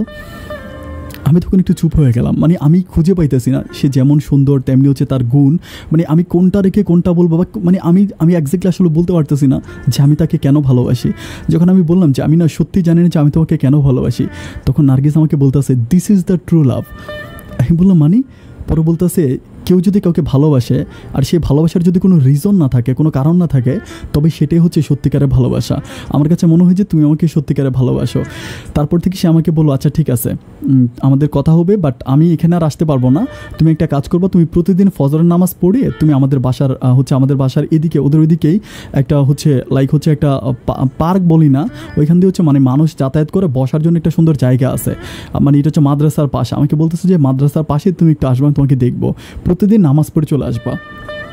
আমি একটা ব্যাপার বলে রাখি, আমি কিন্তু কখনোই ফজরের নামাজ পড়তাম না ওই সময়, বাট ওর সাথে দেখা করার জন্য আমি প্রত্যেক দিন ফজরের নামাজ পড়তাম। ফজরের নামাজ পড়ে যথারীতি আমি বিকেলবেলা ওর সাথে মানে সকালবেলা ওর সাথে ওইখানে আমি দেখা করতাম। এরকম করতে করতে কীভাবে জানি ব্যাপারটা আমার আব্বার কানে চলে আসে। আব্বা একদিন আমাকে জিজ্ঞেস করতেছে যে আমি শুনলাম যে তুই নাকি এরকম হাজি সাহেবের মেয়ের সাথে সকালবেলা গিয়ে ওদের বাড়ির পেছনে বসে থাকিস। আমি তখন খুব ভয় পেয়েছি। আমি বললাম যে হ্যাঁ আব্বা বসে থাকে তো কী হয়েছে? আমি কিন্তু আমার আব্বার কাছে কখনো মিথ্যে বলি না, আমি আব্বার কাছে সব কিছু সত্য বলি। তখন আমার আব্বা আমারে বলতেছে তুই হাজি সাহেবের এই ছোটো মেয়ের মানে মেয়েটা একদম মানে ও কিন্তু অনেক বেশি বড় ছিল না, আমি ব্যাপারটা বলতে ভুলে গেছিলাম। ওই কিন্তু পড়াশোনা করে না, ওর পড়াশোনা করতে ভালো লাগে না, আর বলতে ওর মা নাই তো এই জন্য সবসময় মন খারাপ করে থাকে। ও যদি পড়াশোনা করতো তাহলে ওর ছোটো বোনটা হচ্ছে গিয়ে ক্লাস 8-এ পড়ে, তার মানে ও ক্লাস 9 কি 10-এ পড়তো এরকম। তো আমি আব্বারে বলতেছিলাম যে আব্বা মানে আমি একদিন আব্বাকে ইচ্ছা করে বলতেছিলাম যে আব্বা হাজি সাহেবের মেয়েটাকে আমার অনেক ভালো লাগে, আমার কাছে মনে হয় কি আমি তাকে বিয়ে করব। তখন আমার আব্বা আমার মুখের দিকে, তখন কিন্তু আমার মোটামুটি বয়স হয়ে গেছে, আমি কিন্তু প্রায় তখন 25-এর উপরে আমার বয়স, প্রায় 25 না লাইক 26-27-এর মতো। তো তখন হচ্ছে ওর বয়সটা লাইক অনেক ছোট, ও কিন্তু তখন আমার হিসেবে অনেক ছোট। তখন আমার আব্বা বলতেছে যে মানে কম বয়সী মেয়েকে বিয়ে করে আমার কি অবস্থা হয়েছে সেটা তো তুই নিজের চোখে দেখেছিস তাই না, আর তোর বয়সের সাথে এই মেয়ের অনেক বয়সের ডিস্টেন্স, আর সবচেয়ে বড় কথা হচ্ছে এটা হাজি সাহেবের মেয়ে। হাজি সাহেবকে আমাদের অত্র এলাকার প্রত্যেকটা মানুষ অনেক ভালো করে চিনে, সুতরাং এমন কিছু করিস না যেটার জন্য আমি এলাকাতে মুখ দেখাতে না পারি। আর সবচেয়ে বড় কথা হচ্ছে হাজি সাহেব যদি কখনো জানতে পারে যে তার মেয়ের সাথে তোর রিলেশন আছে, তাহলে হাজি সাহেব তোর দোকান ভাঙিয়া তোরে আর ব্যবসায়ী করতে দিবে না। আব্বার কথাটা শোনার পর আমি খুব গম্ভীরভাবে চিন্তা করতে লাগলাম যে আসলেই তো কথাটা ঠিক, ও আমার আব্বা তো মিথ্যে বলে নাই। এরপর থেকে 2-3 দিন যাওয়ার পরে আব্বা আমাকে সেই প্রথমে যে আমাকে বিদেশ যাওয়ার কথা বলছিল, আব্বা আমাকে আবারও প্রেশার দিচ্ছে বিদেশ যাওয়ার জন্য। মানে আব্বার মনে অনেক বেশি ভয় ঢুকে যায় যে আমি হাজি সাহেবের মেয়েদের সাথে সম্পর্ক করি, এটা যদি কখনও হাজি সাহেব বা তার পরিবার জানতে পারে তাহলে ওরা আমার আব্বাকে বা আমার অনেক ক্ষতি করে ফেলবে। আব্বা কিন্তু হাজি সাহেবকে অনেক ভালো করে চেনে। তখন আব্বা আমাকে বলতেছিল যে তুই বিদেশ চলে যা, তোর এখানে থাকার দরকার নেই, তুই বিদেশ চলে যা। বিদেশে যাওয়ার জন্য আব্বা আমাকে একরকম ডিপলি প্রেশার দিচ্ছিল, মানে অন্যরকম প্রেশার। আমি তখন আব্বার কথা শুনি না। আব্বা কী করে, আইসা দোকান বন্ধ করে দেয়, দোকানপাট ভাঙচুর করে বন্ধ করে দেয়। আব্বা একরকম পাগলামি শুরু করছে। আমি কোনোভাবে আমার আব্বাকে বুঝিয়ে দিতে পারতেছি না, আব্বার একটাই কথা, তুই বিদেশ চলে যেতে হবে। তাই বললাম আচ্ছা ঠিক আছে, তোমার কথাই রাখলাম, আমি বিদেশ চলে যাব। কিন্তু আমি যে বিদেশ যাব, আমাকে বিদেশটা কে নিয়ে যাবে? আমি তো কাউকেই চিনি না। তখন আমার আব্বা হচ্ছে আমাদের এলাকারই একজন লোক আছে, উনি আবার হচ্ছে বিদেশে লোক পাঠায়। ওনার সাথে কথা বলে, কথা বলার পর ওই লোকটা বলে যে ওনার কাছে নাকি বাহারাইনের একটা ভিসা আছে। তো বলতেছে যে বাহারাইনের একটা ভিসা আছে, ভিসাটা অনেক ভালো, মালিক অনেক ভালো, যদি বাহারাইনের ভিসা যদি আমি ওকে নিয়ে যেতে পারবো, কিন্তু টাকা লাগবে। তো টাকা কত লাগবে? তখন উনি বলতেছে যে 5 লাখ টাকা লাগবে। তা আমাদের পরিবারে 5 লাখ টাকা তো দূরের কথা, 50,000 টাকাও ওই সময় জোগাড় করা সম্ভব না। আমি আমার আব্বারে বললাম যে আব্বা 5 লাখ টাকা তুমি কোথায় পাবা? শুধু শুধু পাগলামি করে লাভ আছে? দোকানদারি করে যে টাকা পাইতাম ওই টাকা দিয়ে তো আমরা বাপ বেটা ভালোই চলতে পারতেছিলাম। আমার আব্বা বলে যে এটা ভালো চলা বলে না, এটাকে ভালো চলা বলে না, তোর একটা ভবিষ্যৎ আছে, তুই বিদেশ যাবি, টাকা পয়সা ইনকাম করবি। আমাদের কিন্তু তখন ঘর ছিল না। আমার আব্বা বলতেছে যে তুই একটা ঘর দিবি, ওই ঘরে আমরা থাকবো, সুতরাং তুই বিদেশ যা। আব্বা প্রেশার দিচ্ছিল, প্রচুর পরিমাণ প্রেশার দিচ্ছিল, বাট আমি রাজি হচ্ছিলাম না। তো রাজি হচ্ছিলাম না দেখে আব্বা একরকম খাওয়া দাওয়া বন্ধ করে দেয়। আমি আর মানে ইয়েকেও বুঝাইতে পারতেছিলাম না। আমাকে সেম কথা আমার নার্গিসও বলতেছে যে বাবাজি তো বলতেছে তুমি বিদেশ চলে যাও। তখন আমি নার্গিসকে বলতেছিলাম যে আমি যে বিদেশ চলে যাবো, আমি বিদেশ গেলে তো তোমার বিয়ে হয়ে যাবে। ও আমাকে বলে যে বিয়ে হবে না, আল্লাহর উপরে ভরসা রাখো, তুমি বিদেশ যাও। ও আমাকে এগুলো বলে। যখন আমাকে এই কথাগুলো বলে তখন আমি একটা পর্যায়ে আমার বাবার কথায় রাজি হই। রাজি হওয়ার পরে আমাদের ওই এলাকার লোকের সাথে কথাবার্তা বলে আমি তখন আমার প্রায় 3 থেকে 4 মাসের সব কিছু কমপ্লিট হয়ে যায়। আমার পাসপোর্ট করি, আমি পাসপোর্ট করার পরে টাকা জমা দিই। আমি পাসপোর্ট খুব ইমিডিয়েটলি করি, 3 দিনের মাঝে আমি পাসপোর্ট করি, অনেক টাকা দিয়ে, প্রায় 15,000 টাকা দিয়ে আমি 3 দিনে পাসপোর্ট করি। কারণ মানে পাসপোর্ট তখন উনি বলেছিল যে ভিসাটা রেডি আছে, পাসপোর্ট দিলেই ভিসাটা লেগে যাবে। তো যাই হোক, যথারীতি আমার ভিসাটা লাগে। ভিসাটা লাগার পরে আমি সব কিছু ঠিকঠাক হওয়ার পর আমি কুষ্টিয়া থেকে আমার আব্বাকে নিয়ে ঢাকা জি আন্তর্জাতিক বিমানবন্দরে আসি। বিমানবন্দরে আসার পর ওই বিমানবন্দর থেকে আমার ফ্লাইট হয়। তখন বিমানবন্দরের নাম ছিল কিন্তু জি আন্তর্জাতিক বিমানবন্দর। ওখান থেকে ফ্লাইট হওয়ার পরে আমি সরাসরি বাহরাইনে চলে যাই। বাহরাইনে যাওয়ার পরে বাহরাইনের আমার জীবনের সম্বন্ধে আমি একটু বলে রাখি। বাহরাইনে যখন আমি প্রথমত যাই, আমাকে কিন্তু যেই কাজে নেওয়া হয়েছিল, মানে ওরা কিন্তু আমাকে বলেছিল যে আমাকে মানে হোটেলের কাজ এবং স্যালারি অনেক ভালো, সব কিছু ঠিকঠাকই বলছিল। কিন্তু ওখানে যাওয়ার পর আমি দেখতেছি যে আমার হোটেলের কোনো কাজ না। আমার কাজ গিয়ে লাইক ক্লিনার, মানে হোটেল ক্লিনার, বা তাও আবার ক্লিনার যে বাইরে, মানে হোটেলের ভিতরে না, বাইরে পরিষ্কার করতে হয় রাস্তা। মানে হোটেলের পাশে যে রাস্তা, ধরেন একটা মানুষ একটা টিস্যু ফেলছে রাস্তার মধ্যে, এই টিস্যুটা আমাকে পরিষ্কার করতে হয়, মানে টিস্যুটা ফেলতে হয়। কাজগুলো ছিল এরকম। তো আমার এই কাজগুলো আমার খুব খারাপ লাগতো। আর খারাপ লাগতো সবচেয়ে বড় কথা যারা মিডল ইস্টে থাকেন, কাতার, কুয়েত, ওমান, বাহরাইন বা এই সব কান্ট্রিতে যারা থাকেন, তারা হয়তো আমার দুঃখটা বুঝবেন। ওই সময় কিন্তু প্রচুর পরিমাণ রোদ পড়ে, মানে জুন জুলাইয়ে এত রোদ পড়ে যে মানুষ যেন সিদ্ধ হয়ে যায়। বাট এই রোদের ভিতরে আমাকে বাইরে কাজ করা লাগতো। আমি কোনোভাবে ধরেন একটু ছায়ার মধ্যে গিয়ে দাঁড়াইলাম, একটু বসলাম, তখন যে সুপারভাইজার আছে, সুপারভাইজার এসে গালাগালি শুরু করে যে তুই রোদে এখানে দাঁড়ায় আসিস কেন, ওইখানে যা। এবং সুপারভাইজার ছিল কেরালা, ইন্ডিয়ান কেরালা। আপনারা যারা বিদেশে আছেন তারা জানেন ইন্ডিয়ান কেরালা মানুষগুলো কেমন হয়। তো যাই হোক, এভাবে আমার বিদেশের দিনগুলো কাটতেছে, আমি প্রচুর পরিমাণ কষ্ট পাইতে আছি।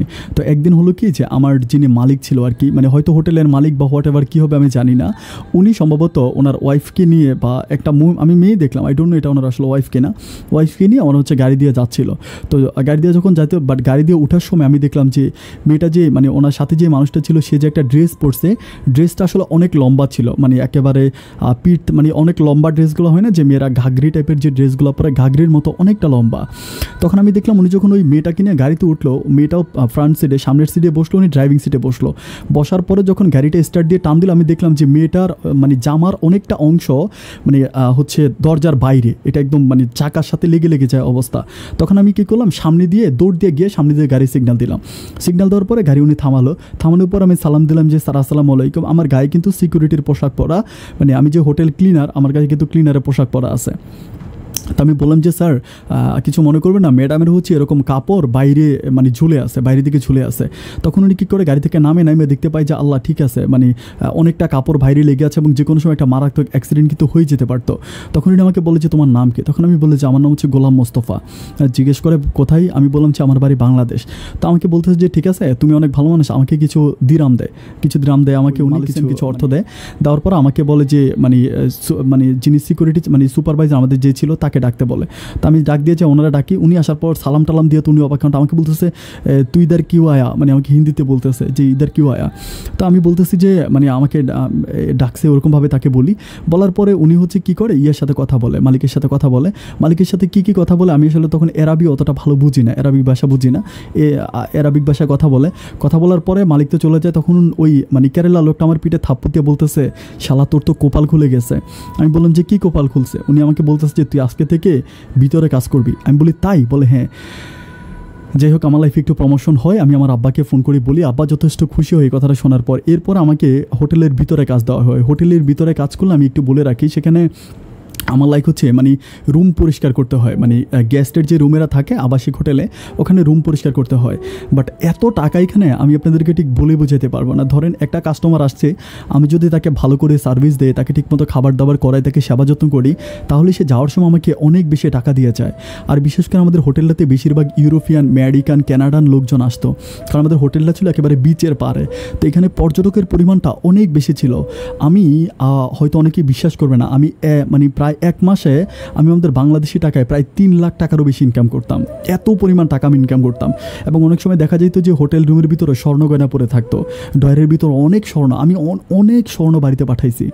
মানে আমার যথারীতি আমার দিন ফিরে যায়। মাত্র 6 মাসে আমি অনেক টাকা ইনকাম করে ফেলি, অনেক টাকা।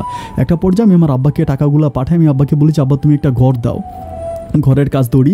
তো তখন আমার আব্বা করি কি, আমার আব্বা ঘরের কাজ ধরে মোটামুটি আমাদের একটা ঘর হয়, ঘর বানায়। আমি 2 বছর পর্যন্ত এখানে থাকি। আমি 2 বছরের ভিতরে 2 বছরের টাকা দিয়ে আমি সুন্দর করে সুন্দর একটা ঘর দিয়ে ফেলি। অ্যান্ড ঘরটা কমপ্লিট হওয়ার পরে আমার আব্বা বলতেছে যে বাড়িতে বিয়ে শাদী কর, আমাকে বাড়িতে যাওয়ার জন্য আব্বা বলে। তো যথারীতি 2 বছর লাইক 5 থেকে 6 মাস, 2.5 বছর হবে। 2.5 বছর পরে আমি তখন বাংলাদেশে যাই।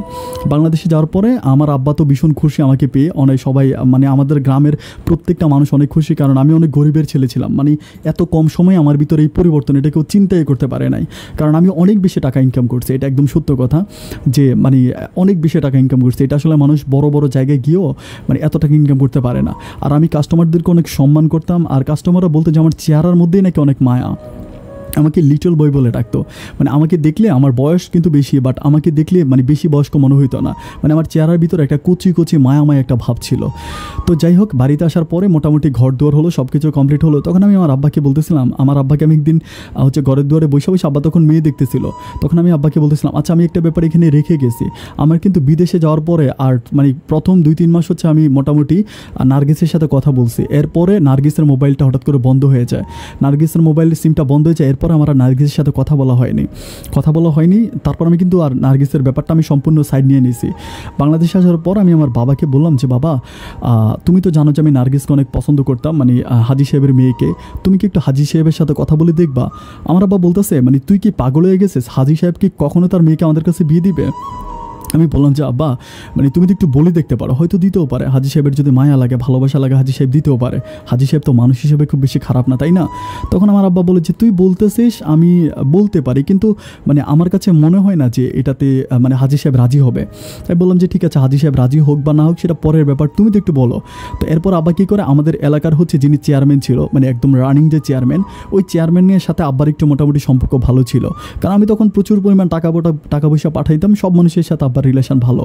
তো যথারীতি আব্বা ওই চেয়ারম্যানের কাছে গিয়ে তখন আমার কথাটা বলে যে আমার ছেলে মোস্তফা এরকম হাজি সাহেবের মেয়েটাকে পছন্দ করতেছে। এখন আমি যদি প্রস্তাবটা নিয়ে যাই, হাজি সাহেব তো হয়তো রাগ করতে পারে। তো ভাই আপনি যদি একটু মানে হাজি সাহেবের সাথে কথা বলতেন, তাহলে আমাদের এলাকার চেয়ারম্যানকে বলার পর আমার আব্বা চেয়ারম্যান বলতেছে যে আর কোনো সমস্যা নাই ভাই, আপনার ছেলে তো এখন আমাদের এলাকাতে একেবারে উজ্জ্বল নক্ষত্র, মাত্র 2 থেকে 2.5 বছরে সে যে যা করছে এগুলো আসলে চিন্তা করার মতো না। তো ঠিক আছে, কোনো প্রবলেম নাই, আমি কথা বলবো। হ্যাঁ, আমি হচ্ছে মানে ওই হাজি সাহেবের সাথে কথা বলবো। এটা বলার পর আমার আব্বা চলে আসে। এর পরের দিন আব্বা যখন আবার চেয়ারম্যান অফিসে যায়, তখন আমার হাজি সাহেব মানে চেয়ারম্যান বলতেছে যে আপনি বসেন, হাজি সাহেবের সাথে আমার কথা হয়েছে। তো আমার আব্বা বলে যে কী কী কথা হয়েছে? তো বলে যে আমি হাজী সাহেবকে সব কিছু বলছি। তো ছেলেটাকে, তো আপনার ছেলেকে তো আমি হাজী সাহেবকে বললাম যে এই ছেলে তো আপনাদের বাসার পাশেই তার আগে পানি নিস্তারের দোকান ছিল। তো ছেলেটা তো অনেক ভালো, তার মা নাই, একটা মাত্র বাবা, তার কোনো ভাই বোন নাই, ছেলেটা তো অনেক ভালো। ছেলেটারা যদি আপনার মেয়েটাকে বিয়ে দেন, ছেলেটা অনেক মানে ছেলেটা আপনার মেয়েটাকে অনেক সুখে রাখবে। আমি হাজী সাহেবকে মোটামুটি আমার সাধ্যমতো আমি বুঝাইছি, অ্যান্ড আলহামদুলিল্লাহ হাজী সাহেব আপনার ছেলের কাছে তার মেয়েকে বিয়ে দেওয়ার জন্য রাজি হয়েছে। আবে সুখের সংবাদটা বাসায় নিয়ে বাসায় বলার জন্য আবা একদম মিষ্টি কিনে নিয়ে চলে আসে। আইসা আমাকে বলে যে তুই আগে মিষ্টি খা, পরে কথা বলতেছে। আমি তখন আমাদের বাসার বারান্দায় বসে আছি, আব্বা আমাকে আমি মিষ্টি খাই। খাওয়ার পর আমি বললাম যে কী এমন খবর যে আগে মিষ্টি খাইতে হবে? আব্বা বলে যে হাজী সাহেব কিন্তু তোর সাথে নার্গিসের বিয়ে দেওয়ার জন্য রাজি হয়েছে।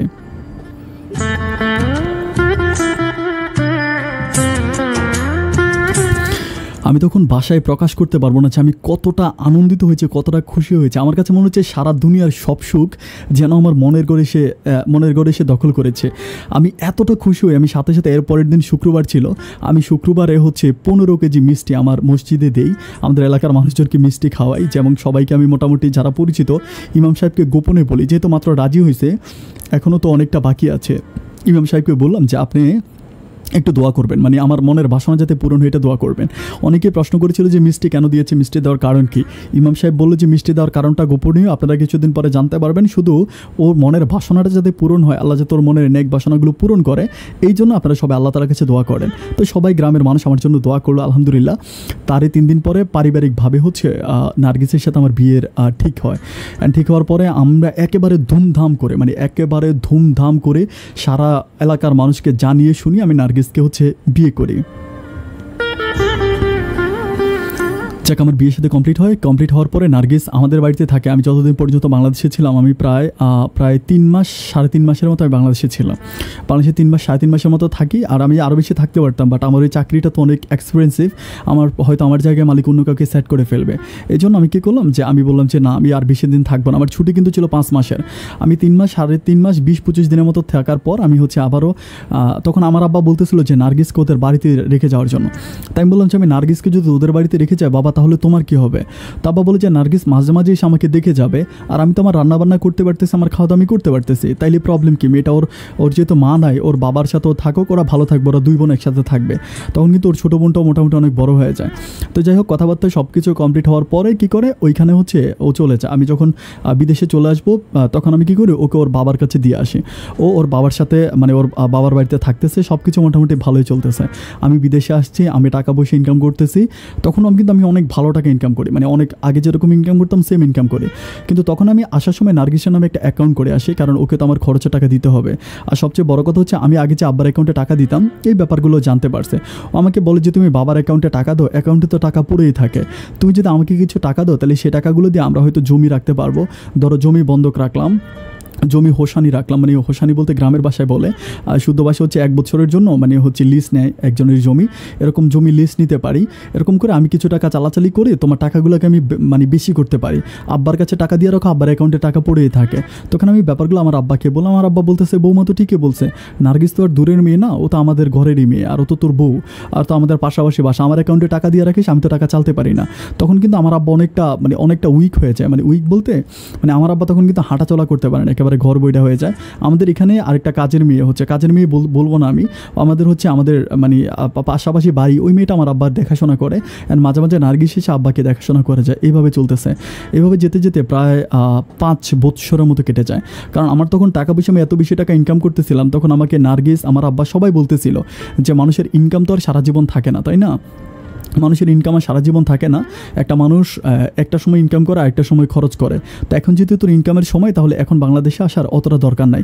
নার্গিস তো আসেই, নার্গিস তো আমি সব কিছু দেখতেছি, তুই একটা কাজ করতে টাকা পয়সা ইনকাম কর। টাকা পয়সা ইনকাম করার পরে তখন মোটামুটি সব কিছু খুব ভালোভাবে চলবে।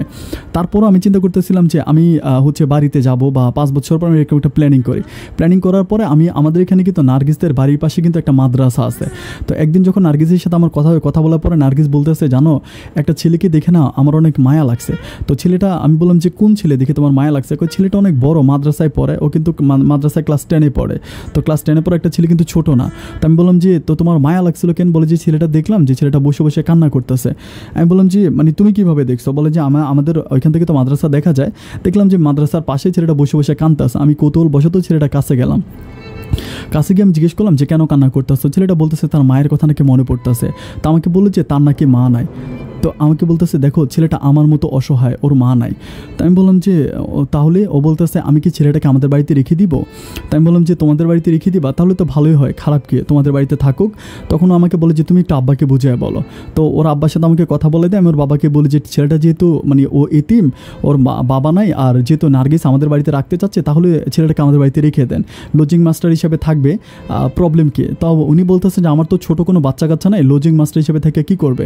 আমি বললাম দেখেন আমার ওয়াইফকে আর হচ্ছে আমার শালিকে কোরআন পড়াবে ছেলেটা, তো কারণ ওরা তো আমার ওয়াইফ আর আমার শালি তো আর অতটা কোরআন পড়তে পারে না ভালো করে, তো ছেলেটা কোরআন পড়াবে, অন্তত কোরআন পড়ানোর জন্য ছেলেটাকে আমাদের বাসায় রেখে দেন। যখন আমি আমার শ্বশুর কাছে রিকোয়েস্ট করি, তখন একটা পর্যায়ে আমার শ্বশুর বলে আচ্ছা ঠিক আছে, তাইলে যেহেতু কোরআনের কথা বলছো, তাহলে কোরআন পড়াবে, ছেলেটা থাকুক। এভাবে ছেলেটা থাকতেছে। আমার তখন প্রায় 7 বছর, আর 2 বছর কাটে, 7 বছর হয়ে যায়। 7 বছর হয়ে যাওয়ার পরে আমার এত কষ্ট লাগে, আমি বাড়িতে যাওয়ার জন্য একদম ফুল প্রিপারেশন নিয়ে নিই যে আমি বাড়িতে যাব। তখন আমার আব্বা ওই সময় আমাকে বলতেছে যে আমাদের বাড়ির পাশেই একটা জায়গা আছে, যে মানে অনেক বড় একটা জায়গা আছে, অনেক বড় জায়গা, একদম মেইন রোডের পাশে। আমার আব্বা বলতেছে যে এই জায়গাটা নাকি ওরা বিক্রি করবে, তো তোর কাছে যদি টাকা থাকে তুই এই জায়গাটা কিনে ফেল। এই জায়গাটা যদি কিনতে পারিস তাহলে এখানে হচ্ছে তুই একটা সুয়া মিল দিবি। সুয়া মিল বলতে আমি আপনাদেরকে শুদ্ধ ভাষায় বলি, যেখানে কাঠকে কাটা হয়, হ্যাঁ, কাঠ কাটার জন্য যে মেশিনগুলো হয়, গ্রামের ভাষায় এটাকে সুয়া মিল বলা হয়। যেখানে তুই একটা সুয়া মিল দে, তাহলে তুই এখান থেকে কাঠ কাটবি, আর কাঠ কাটে তুই এই কাঠগুলা মানে কাঠ দিয়ে ফার্নিচার বানিয়ে তুই বিক্রি করবি। আমার আব্বা আমাকে এটা বলতেছিল যে এই ব্যবসাটা অনেক ভালো, তুই কাজ করতে হবে না, তুই লোক রাখবি, লোকেরা কাজ করবে। তো তারপর হচ্ছে এখানে তুই থাকিলে তোকে আর মানে কষ্ট করে আর বিদেশে যেতে হবে, মানে আর বিদেশ যাওয়া লাগবে না। তখন আমি ব্যাপারটাতে চিন্তা করলাম যে আব্বা যে কথাটা বলছে, আব্বা তো মানে কথাটা আমাকে খারাপ বলে নাই। কারণ হচ্ছে যেহেতু আমি এখন হচ্ছে মানে ওইখানে গিয়ে যদি আমি ব্যবসাটা শুরু করতে পারি, তাহলে আমাকে আর আমার বউকে ছেড়ে বিদেশে থাকতে হবে না। আর এটা আমাদের বাড়ির পাশে, জায়গাটা অনেক সুন্দর, একেবারে মেইন রোডের পাশে। আমি ট্রাকে করে কাঠ এনে, মানে গাছ এনে, সেই গাছগুলোকে আমি এখানে কাটতে পারবো, অনেক সুন্দরভাবে মিল করব। তো তখন আমি আমার ওয়াইফের সাথে কথা বললাম যে আমার অ্যাকাউন্টে কত টাকা হয়েছে। তখন আমাকে বললো যে আমার অ্যাকাউন্টে তখন প্রায় 35 লাখ টাকার মতো হয়েছে। ও বলে যে 35 লাখ টাকার মতো হয়েছে। তো আমি আব্বাকে জিজ্ঞেস করলাম যে আব্বা এই জমির দাম বলে কত? তা আব্বা বলতেছে যে জমির দাম তো অনেক টাকা বলে, জমির দাম তো ওরা প্রায় 70 লাখ টাকার মতো বলে। আমি বললাম যে 70 লাখ টাকা তো অনেক বেশি হয়ে যায়। আব্বা বলে যে এত বড় জায়গায় 70 লাখ টাকা হইলে অত বেশি হয় না। তাই আমি বললাম যে তাহলে তুমি একটা কাজ করো, তুমি একটু কম সময়ের ভিতরে আনো। আব্বা বলে যে 70 লাখের নিচে ওরা 1 টাকাও দিবে না। তখন আমি বললাম যে আব্বা আমাদের তো এখন এত টাকা নাই, ওইকে আমাকে সময় দিতে পারবে? মানে বেশি না, 3 বছর যদি সময় দেয় তাহলে হয়তো 3 থেকে 4 বছরের ভিতরে আমি টাকা পরিশোধ করে দিব, মানে এখন কিছু বায়না দিয়ে রাখি। তো তখন আব্বা ওই লোকটার সাথে কথা বলে, ওই লোকটা কিন্তু অনেক ভালো, আমার আব্বার সাথে অনেক দিন ধরে পরিচিত, ভালো সম্পর্ক। তখন ওই লোকটা বলতেছে যে আচ্ছা ঠিক আছে, আপনার ছেলেকে বলেন কিছু বায়না দিতে, অ্যান্ড বায়না দেওয়ার পরে বাকি টাকা না নিলে ও দেশে এসেই দিবে। তখন আমার আব্বা বলতেছে যে দেখেন 4 বছর লাগবে। তো 4 বছর লাগলে উনি বলতেছে যে ঠিক আছে, যদি 4 বছর লাগে আপনারা এখন বানা দেন, বানা দেওয়ার পরে বাকি টাকা বায়না, মানে তো বুঝেন বায়না দেওয়া হয়। তো বলতেছে যে বাকি টাকাটা কিন্তু ওই 70 লাখ টাকা দিলে হবে না, ও যদি আমাকে 3-4 বছর পরে টাকা দেয়, আমাকে আরও 5 লাখ টাকা বাড়াই দিতে হবে।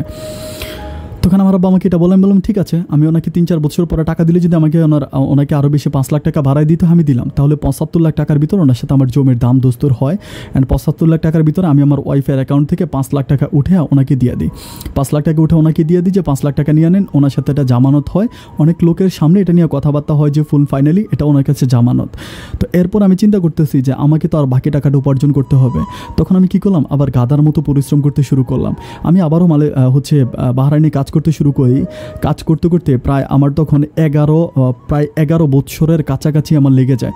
তখন কিন্তু অলরেডি 7 বছর চলে গেছে, 3 বছর 3.5 বছরে মিলাইয়া আমি সম্পূর্ণ টাকাটা জোগাড় করি। জোগাড় করার পরে আমার মোটামুটি প্রায় তখন আমার ওয়াইফের অ্যাকাউন্টে আমার প্রায় 80 লাখ টাকার কাছাকাছি একটা অ্যামাউন্ট হয়ে যায়, 80 লাখ টাকার মতো হয়ে যায়। তখন আমি চিন্তা ভাবনা করতেছি যে আমি আর বিদেশ করব না, আমি আমার মালিককে কী করি, মালিককে বলে টলে। তখন কিন্তু মানে আমি আমার ওয়াইফের সাথে কথা বলি যে তোমার অ্যাকাউন্টে তো আমার এই টাকাটা আছে, এখন আমি কি করব, বাংলাদেশে যাব, বাংলাদেশে গিয়ে আমি এই ব্যবসা বাণিজ্যটা করবো। ওর সাথে আমার সব কিছু কথাবার্তা হয়। দেন ও আমাকে বলতেছে যে আচ্ছা ঠিক আছে, কোনো প্রবলেম নাই, তুমি আসো, কিন্তু তুমি 3 মাস পর আসো। আমাকে 3 মাস পরে আসো। তো আমি বললাম যে 3 মাস পরে কেন? ও বলে যে 3 মাস পরে আসো, 3 মাস পরে শীতকাল আসতেছে। ও বলে যে 3 মাস পরে শীতকাল আসবে, শীতকাল আসলে অনেক ভালো হবে। আমি বললাম বারে, আমি কি ছুটিতে যাইতেছি যে আমাকে শীতকালেই যেতে হবে? আমি গরমকালে গেলে প্রবলেম কি? আমার তো শীতকাল আসবেই। তখনও আমাকে বলতেছে যে তোমাকে একটা কথা বলে না, তুমি শোনো না, আমি তোমাকে বললাম যে তুমি শীতকালে আসো, শীতকালটা আমার অনেক পছন্দের, তুমি শীতকালে আসো। তখন আমার বউ আমাকে এই কথা বললো যে ঠিক আছে আমি শীতকালেই যাব। তো এরপর আমি আর কী করি, 3 মাস পরে আমি হচ্ছে মানে আমাদের বাড়িতে যাই। 3 মাস পরে আমি আব্বার সাথে কথাবার্তা বলি। বাট এরই মাঝে একটা সমস্যা আমি একটু বলে রাখি, মানে 1 সপ্তাহের মতো হঠাৎ করে ওর নাকি মানে ওর গলার মধ্যে নাকি টনসেল হয়। তো গলার মধ্যে টনসেল হওয়ার কারণে আমার ওয়াইফ আমার সাথে কথা বলতে পারে না। আমি যখনই কল দিই আমার শালি আমার সাথে কথা বলে, আমার ওয়াইফের ছোটো বোন আমার শ্বশুর আমার সাথে কথা বলে, কিন্তু ওর গলার মধ্যে টনসেল হওয়ার কারণে ও কথা বলতে পারে না। তখন আমি শালি আর আমার ইয়ের সাথে কথা বলি। আমাকে রিসিভ করার জন্য এয়ারপোর্টে আমার আব্বা আসে। আমার আব্বা খুবই অসুস্থ। তারপর আমার আরেকটা হচ্ছে আমাদের এলাকাতে একটা ছেলে আর আমার আব্বা আসে। তো এয়ারপোর্টে আমি বের হয়ে আমার আব্বাকে জিজ্ঞেস করলাম যে আব্বা কী ব্যাপার, মানে নার্গিস আসলো না, তারপরে হাজি সাহেব আসলো না, বা নার্গিসের একটা ছোটো বোন আছে ওরা কেউ আসলো না। তো আমাকে তো আব্বা বলতেছে যে তুই বাড়িতে আসলে তোর সাথে আমার কথা হবে। তো আমি মানে ব্যাপারটা কিছুই বুঝতেছি না, বাড়িতে গেলে কথা হবে। আমি গাড়িতে অনেকবার জিজ্ঞেস করি যে আব্বা মানে আমাকে বলো। আব্বা বলতেছে তুই বাড়িতে আয়, বাড়িতে আসলে তোর সাথে আমার কথা হবে। তো যথারীতি আমি বাড়িতে গেলাম। অ্যান্ড বাড়িতে যাওয়ার পরে আমি মানে আব্বার সাথে কথা বললাম, মানে একদম বাড়িতে গিয়ে আমি উঠানের মধ্যে বসে আব্বাকে বলতেছি আব্বা তুমি আমাকে এখন বলো। আব্বা বলতেছে আমি পরে বলতেছি। আমি বলি পরে টরে কোনো কথা নেই, তুমি আমাকে এখন বলো।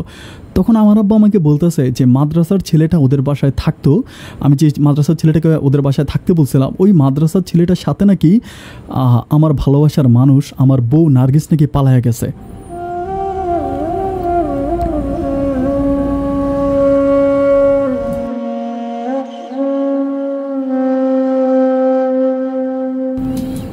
আমার আব্বা যখন আমাকে কথাটা বললো, আমার কাছে কথাটা গাঁজাখড়ি গল্পের মতো মনে হয়েছে। আমি আমার আব্বাকে বললাম যে আব্বা তুমি কিভাবে কনফার্ম হলো যে মানে ক্লাস 10-এ পড়া একটা ছেলে নার্গিসকে নিয়ে পালায় গেছে?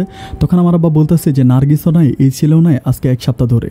আমি বললাম আজকে 1 সপ্তাহ ধরে নার্গিস ছেলেটার সাথে পালায় গেছে? কই, তুমি তো আমাকে বললো না, আমি তো তোমার সাথে কথা বলতেছি। তখন আমার আব্বা আমার বলতেছে বাবারে আমি তো ঘর থেকে বেরিয়ে হইতে পারি না, আমি তো ঘরেই সারাদিন শুয়ে বসে থাকি। একরকম অ্যাম্বুলেন্সে করে আমি হচ্ছে ঢাকাতে গেছি তোকে আনার জন্য। আমি অন্যদের কাছ থেকে শুনতে পারছি এই ঘটনা। তখন আমি আমার আব্বাকে বলেছি আব্বা তোমার এই কথাটা আমার মোটেও বিশ্বাস হয় না, কারণ যে ছেলেটা ওদের বাসায় লজিং থাকতো, আমি কিন্তু এই ছেলেটার সাথে অনেক কথা বলছি, অনেকদিন আমি তার সাথে ফোনে কথা বলেছি। বাট ছেলেটা আমার কাছে মনে হচ্ছে না যে ছেলেটা এই কোয়ালিটির। ছেলেটার সাথে কথা বলে আমার কাছে ছেলেটাকে অনেক ভালো মনে হচ্ছে। যাই হোক আমি রাতটা কাটাই, সকালবেলা আমি আমার শ্বশুরবাড়িতে যাই। শ্বশুরবাড়িতে যাওয়ার পরে ওদের পরিবার একেবারে সুখের মানে মাতম পড়ে আছে, মানে ওর বাবাও কোনো কথা বলে না, ওর বাবা আমাকে জড়ায় ধরে কান্না করে, ওর ছোটো বোনটা আমাকে জড়ায় ধরে কান্না করতেছে যে মানে ওর বাবা বলতেছে যে বাবা টেনশন করো না, আমরা হচ্ছে আইনিভাবে খোঁজখবর নিতেছি, আমরা হচ্ছে মানে নিয়ে আসবো তোমার ওয়াইফকে তুমি খুব রিসেন্ট পেয়ে যাবা। তখন আমি বলতেছি যে আব্বা এটা কীভাবে সম্ভব, আপনি একটা জিনিস চিন্তা করেন, আমি কি খাল কেটে কুমির আনছি? আমার আব্বা আমাকে বলতেছে বাবারে তুমি আসলে এটাই করছো, তুমি খাল কেটে কুমির এনেছো। যাই হোক এভাবে আমি আরও 2-3 দিন থাকি। বাট আমার কাছে তখনও বিশ্বাস হচ্ছে না যে এই ছেলেটার সাথেও পালায়ে গেছে। আমি এটা কোনোভাবেই বিশ্বাস করতে পারতেছি না, আমার এটা মনেই হচ্ছে না। 3 দিন পর আমি কী করি, ওই মাদ্রাসার মধ্যে যাই, মাদ্রাসার যিনি প্রিন্সিপাল ছিল ওনার কাছে যাই, দুলাল সাহেব। আমি দুলাল হুজুরের কাছে যাই, দুলাল হুজুরকে গিয়ে বলি যে হুজুর আপনাদের মাদ্রাসা, আমি ছেলেটার নাম বলি যে এই ছেলেটা আপনাদের মাদ্রাসায় পড়াশোনা করতো? তো বলে হ্যাঁ আমাদের মাদ্রাসায় পড়াশোনা করতো। আমি বললাম যে এই ছেলেটার সাথে নাকি আমার ওয়াইফ পালায়ে গেছে, আপনি কি এই ব্যাপারে জানেন? তো হুজুর আমাকে বলতেছে বাবার এরকম তো কথা শুনছি, কারণ এই ছেলেও 1 রাতের মধ্যে নাই, তোমার ওয়াইফও নাই, তার মানে তো পালাইয়ে গেছে, তাই না? তখন আমি বলতেছি যে মানে এটা কেমন কথা হইল, যে আমি তখন খুবই কষ্ট পাই, আমি আসলে বলে বুঝাতে পারবো না। আমি ওই যে মানে বলতেছি যে ঠিক আছে পালাইয়া কোথায় গেল, আমার টাকা পয়সা তো আমার দরকার নেই, আমার বউটা আমার দরকার, আমি আমার বউটাকে ফিরে পেতে চাই, কারণ আমি তাকে ভালোবেসেছিলাম, আমার ভালোবাসার মানুষটাকে আমার দরকার। আমি তখন ওই দুলাল হুজুরের কাছে কান্না করে বলি যে আপনি কি ওই ছেলেটার কোনো ঠিকানা জানেন? তখন ওই দুলাল হুজুর বলে যে ছেলেটার মামু বাড়ির মানে নানু বাড়ির ঠিকানা আমি জানি, ছেলেটা হচ্ছে ওই নানার বাড়িতে থেকে বড় হয়েছে, ওই ছেলেটার তো মানে মা নাই আর বাবা আরেক বিয়ে করছে, যার জন্য সে তার নানার বাড়িতে থেকে পড়াশোনা করতো, মানে নানার বাড়িতে থেকে সে বড় হয়েছে। তাই বললাম যে আপনি কি আমাকে নানার বাড়ির ঠিকানাটা দিতে পারেন? তো নানু বাড়ির ঠিকানাটা আমাকে দেওয়া হয়। এর পরের দিন আমি যথারীতি এই ছেলে নানার বাড়িতে যাই। নানার বাড়িতে গিয়ে আমি ওর মানে ওর মামা কিন্তু মোটামুটি একটু ইয়াং টাইপের ছিল, মানে মামার সাথে কথা বলি, মামার সাথে ফ্রেন্ডশিপ করে সুন্দর করে কথা বলি। তখন মামা আমাকে বলতেছে যে মানে মামা কোনো মানে প্রথম দিকে মামা আমার সাথে কথাই বলে না। আমি অনেক রিকোয়েস্ট করার পরে মামা বলতেছে যে আমি তো জানি ও ঢাকাতে পড়াশোনা করে। আমি বললাম ঢাকাতে পড়াশোনা করে মানে? বলে যে ঢাকায় একটা মাদ্রাসাতেও ভর্তি হয়েছে। আমি বললাম মানে ঢাকায় কোন মাদ্রাসায় ভর্তি হয়েছে, আপনি আমাকে ঠিকানা দেন। উনি আমাকে ঠিকানা দেয়, এই ঠিকানা অনুসারে আমি কী করে ঢাকার সেই মাদ্রাসায় যাই। মাদ্রাসায় যাওয়ার পর ডিয়ার ভিউয়ার্স আমি দেখতে পাই যে ওই মাদ্রাসার মধ্যে ওই মাদ্রাসার মধ্যে ছেলে পড়াশোনা করে, ছেলেটা আছে। ওকে দেখার পর আমি যেন আসমান থেকে বললাম, আমি তারে যাইয়া সুন্দর করে কথা বললাম যে তুমি কি আমাকে চিনতে পারছো? তো বলে যে আপনার ছবি দেখছি, আপনি কি অমুক, আমাকে নাম বলে। আমি বলি হ্যাঁ চিনতে পারছি। আমি বললাম যে তুমি মানে তুমি আমাদের এলাকা থেকে কেন চলে আসলা? তুমি আর আমি শুনলাম যে আমার ওয়াইফ নাকি, তুমি নাকি আমার ওয়াইফকে ভাগিয়ে নিয়ে আসছো। তখন ছেলেটা আমার দিকে তাকে একরকম কান্না করে দেয়, বলে যে আপনি আপনাদের এখানে আমাকে থাকতে দিয়েছেন, আমি আপনাদের এখানে খাওয়া দাওয়া করছি, আমি আপনাদের এখানে ছিলাম, আপনি এটা কীভাবে বলেন যে আমি মানে আমি আপনার ওয়াইফকে নিয়ে পালায়া যাব? আমি বললাম আমাদের এলাকার প্রত্যেকটা মানুষ জানে যে তুমি আমার ওয়াইফকে নিয়ে পালায় চলে আসছো। তাই ও আমাকে বলতেছে যে না, আপনার শ্বশুরে তো আমাকে আপনাদের বাসা থেকে বের করে দিয়েছে, আমাকে বলতেছে যে আজকে রাতের মধ্যে তুমি এখান থেকে চলে যাও। তখন আমার পরীক্ষা হয়ে যায়, আমি আলেম পরীক্ষা দিয়ে ফেলি। আলেম পরীক্ষার পরে উনি আমাকে মানে ওই বাড়ি থেকে বের করে দেয়। বের করে দেওয়ার পরে যথারীতি আমি ওইখান থেকে আমার নানু বাড়িতে যাই, আর নানু বাড়ি থেকে আমি ঢাকায় চলে আসি। আমি বললাম যে তাহলে আমার ওয়াইফ কোথায়? তখন সে আমাকে বলতেছে আপনার ওয়াইফ কোথায় সেটা তো আমি জানি না। আমি বললাম যে দেখো ভাই, আমি তোমাকে অনেক ভালোবাসি, তুমি যেরকম এতিম আমিও এতিম। আমার এই দুনিয়াতে আমার বাবা আছে, বাট আমার মা নাই। আমি খুব কষ্টে বড় হয়েছি, আমি বিদেশে অনেক টাকা পয়সা আমার ওয়াইফের অ্যাকাউন্টে পাঠাইছি, আমার ওয়াইফকে এখন আমি খুঁজে পাচ্ছি না, তুমি আমাকে একটু হেল্প করবা ভাই। খুব কান্না করি। কান্না করার পরে ছেলেটা আমাকে বলতেছে আচ্ছা শোনেন, আমি একটা কথা বলি, আপনার ওয়াইফের একটা ফুফাতো ভাই আছে, ওই ফুফাতো ভাইয়ের সাথে আমি দেখতাম যে ওনার খুব ঘনিষ্ঠ সম্পর্ক, মাঝে মাঝে ফোনে কথা বলতো। আমি বললাম যে ওর ফুফাতো ভাই কোথায় থাকে? তো বলো ওর ফুফাতো ভাই কিন্তু ফ্রান্সে থাকতো, মানে ফ্রান্সে থাকা অবস্থায় ফ্রান্সে ছিল, তারপর উনি বাংলাদেশে আসছে, বাংলাদেশে আসার পর ওনার ওয়াইফ মারা যায়। ওনার ওয়াইফ যখন মারা যায়, ওনার ওয়াইফ মারা যাওয়ার পরে উনি কিন্তু আপনার ওয়াইফের সাথে ওনার অনেক ক্লোজ সম্পর্ক ছিল। তখন আমার কাছে আমি একটা ক্লু খুঁজে পাই যে হিয়ার ইজ সামথিং রং। আমি ছেলেটার সাথে কথাবার্তা শেষ করে আমি কী করি, আমি বলি যে তুমি আমার সাথে আমাদের এলাকায় চলো। ছেলেটা বলতেছে যে না, ও আমাদের এলাকায় যাবে না। আমাকে বলে যে আমার সাথে অনেক খারাপ ব্যবহার করছে আপনার শ্বশুর, আমি এলাকায় যাব না। আমি অনেক রিকোয়েস্ট করে ও আসে না। আমি বাড়িতে আসি, বাড়িতে আসার পর আমার মানে প্রত্যেকটা ব্যাপার আমার আব্বাকে জানে যে আব্বা এই ঘটনা এখন কি হইলো। আমি আব্বাকে সব কিছু বলি, সব কিছু বলার পর আমার আব্বা ব্যাপারগুলো চেয়ারম্যানকে ডাকে, চেয়ারম্যানকে সব কিছু বলে। অ্যান্ড চেয়ারম্যানকে বলার পরে এটা আমরা তদন্ত করতে থাকি। অ্যান্ড বেশ কয়েকদিন তদন্ত করার পরে আমি যেটা জানতে পারি সেটা হচ্ছে আমার ওয়াইফের যেই ফুফাতো ভাই ছিল, তার বউ ছিল, সে কিন্তু একজন ফ্রান্স প্রবাসী, ফ্রান্সে তার গ্রিন কার্ড আছে, সে ওখানকার একদম ফ্রান্সের নাগরিক। তো তার ওয়াইফ যখন মারা যায়, তার ওয়াইফ মারা যাওয়ার পরে আমার ওয়াইফের সাথে নার্গিসের সাথে তার একটা মধুর সম্পর্ক হয়। মধুর সম্পর্ক হওয়ার পরে এই ব্যাপারটা নার্গিস কী করে তার বাবাকে বলে, বা আমাদের হাজি সাহেবের ব্যাপারটা জানতে পারার পরে হাজি সাহেবকে নার্গিস বলে যে ও তো আমার অ্যাকাউন্টে এই টাকা দিয়ে রাখছে, এখন ও বলতেছে ও যদি বাংলাদেশে আসে তাহলে ওই টাকাগুলো উঠে ওর বাড়ির পাশে একটা জমি কিনবে, সেই জমিতে ও কাঠ কাটার একটা মিল করবে, কাঠ চিরানোর জন্য মিল বানাবে। তখন কি করে ওর বাবা আর ওর মা মিলে ওর বাবা আর ওর বোন মিলে খুবই গোপনীয়তা রক্ষা করে ওকে ওর পুপুর বাড়িতে নিয়ে যায়। পুপির বাড়িতে নিয়ে যাওয়ার পরে সেই পুপির বাড়িতে গোপনে ওকে ওর ফুফাতো ভাইয়ের সাথে বিয়ে দেওয়া হয়। এবং ওরা যে বলেছে যে এক সপ্তাহের মধ্যে এক সপ্তাহ ওর ট্রান্সেল আমার সাথে কথা বলবে না, তার মানে ও আসলে এখানে ছিলই না। ওই ছেলেটা ও আমার কাছ থেকে 3 মাস সময়টা কেন নেয়, কারণ ও পাসপোর্ট করে ছেলেটার কাছে পাসপোর্ট দিয়ে দেয়। ছেলেটা চলে যায়, বিদেশে যায়। বিয়ের পরে বিদেশে চলে যাওয়ার পরে ছেলেটা যথারীতি ওর ভিসার জন্য ব্যবস্থা করে। তো ভিসার জন্য ব্যবস্থা করে, এখন ওই ভিসাটা হইতে সময় লাগবে, 4 মাসের মতো সময় লাগবে। তো এই 4 মাস সময় লাগবে বলে ও আমাকে ফোন করে মানা করছিল যে তুমি এখন আইসো না, তুমি 3-4 মাস পরে আসো, 3-4 মাস পরে শীতকাল আসবে, শীতকালে তুমি বাংলাদেশে আসো।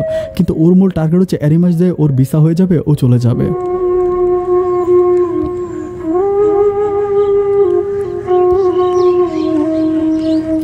এই ব্যাপারগুলো ওদের খুব ঘনিষ্ঠ কোনো আত্মীয়র মাধ্যমে আমি এই ব্যাপারগুলো জানতে পারি, এবং চেয়ারম্যানও ব্যাপারগুলো তদন্ত করে বের করার পরে আমি ওর বাবাকে একদিন যাই, ওর বাবার কাছে গিয়া বলি যে আপনি এই কাজটা আমার সাথে কেন করলেন। উনি তখনও স্বীকার করে না যে ওনার মেয়েকে ওর ওনার বোনের ছেলের সাথে উনি বিয়ে দিয়েছে, এটা উনি স্বীকার করে না। আমি যত মানুষের কাছে যাই তখন আমি চেয়ারম্যানকে গিয়া বলি যে চেয়ারম্যান সাহেব আপনি আমার জন্য কিছু একটা করেন অ্যাটলিস্ট, কারণ আমার তো আর এই দুনিয়াতে কেউ রইল না। আমি আজকে প্রায় 12-14 বছরের মতো বিদেশ করেছি, আমার বিদেশের সব টাকা পয়সা সে নিয়ে চলে গেল, আমার তো আর কিছুই করার নাই। আমি এখানে 5 লাখ টাকা জমি কেনার জন্য দিয়েছি, আমার এই 5 লাখ টাকাও মায়ের, আমার এখন ভিক্ষা করা ছাড়া আর কোনো উপায় নেই। চেয়ারম্যান সাহেব প্লিজ আপনি আমার জন্য কিছু একটা করেন। আমি তখন চেয়ারম্যানের হাতে পায়ে ধরার পরে আমি করি। বাট এরপরে কিছুদিন পরে 5-6 দিন পরে একদিন আমাদের বাড়িতে পুলিশ এসে পুলিশ আমাকে থানায় দেখা করতে বলে। আমি যখন পুলিশের সাথে থানায় দেখা করতে যাই তখন পুলিশের আমাকে বলা হয় যে আপনার নামে জিডি করা হয়েছে, আপনার নামে জিডি করা হয়েছে, আপনার নাকি আপনার ওয়াইফকে শারীরিকভাবে নির্যাতন করতেন, নির্যাতন করার কারণে আপনার ওয়াইফ নাকি মানে আত্মহত্যা করেছে নাকি পালায়া গেছে, আপনার ওয়াইফের কী হয়েছে জানি না, আপনার শ্বশুর থানায় এসে আপনার নামে জিডি করে গেছে। আপনি আপনার ওয়াইফকে খুব রিসেন্ট বের করে দেন, যদি বের করে না দেন তাহলে আপনার নামে আইনিভাবে মামলা হবে। আমি তখন বলতেছিলাম যে যখন এগুলো বলতেছিলাম তখন উনি মানে যিনি থানায় ওসি ছিল উনি একদম চুপ হয়ে গেছে। উনি চুপ হয়ে আমাকে বলতেছে যে দেখেন এটা আপনাদের পারিবারিক ব্যাপার, আপনারা পারিবারিকভাবে ব্যাপারটা মিটিয়ে আনেন। মানে উনি আগে জিডিটা এই কারণে করে রাখছে যে যেহেতু আমার নামে আগে একটা জিডি করা আছে, এরপরে আমি যদি মামলা করি তাহলে আমার মামলাটা অতটা স্ট্রং হবে না, কারণ আগেই তো আমি আগেই দোষী হয়ে আছি। আমি চেয়ারম্যানের সাথে আসি, চেয়ারম্যানকে আমি সবগুলো ব্যাপার খুলে বলি, বাট সবচেয়ে দুঃখজনক ব্যাপার হচ্ছে যে চেয়ারম্যান আমাকে হাজী সাহেবের মেয়েকে বিয়ে করাইছে, যে চেয়ারম্যান আমার সাথে এত মধুর সম্পর্ক ছিল, যে চেয়ারম্যান আমার আব্বাকে এত ভালোবাসতো, যে চেয়ারম্যান আমার গার্ডিয়ান হিসেবে ছিল, সেই চেয়ারম্যান মুহূর্তের মধ্যে চোখটা উল্টিয়ে নেয়।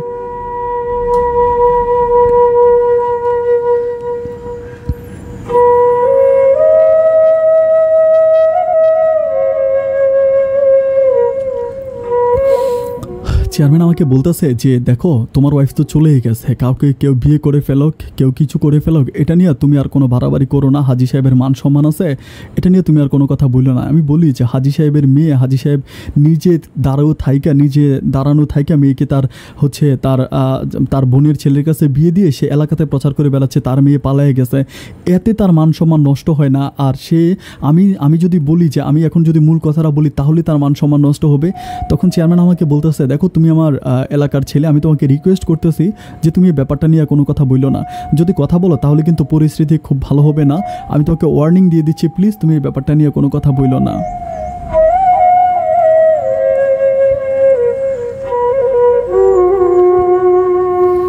আমার কাছে যে পরিমাণ টাকা ছিল টাকাগুলো নিয়ে আমি থানাতে যাই, থানাতে গিয়ে আমি মামলা করার জন্য ট্রাই করি, বাট চেয়ারম্যানের সাথে থানার কী কথা আমি জানি না, চেয়ারম্যান আমার মামলাটা নেয় না।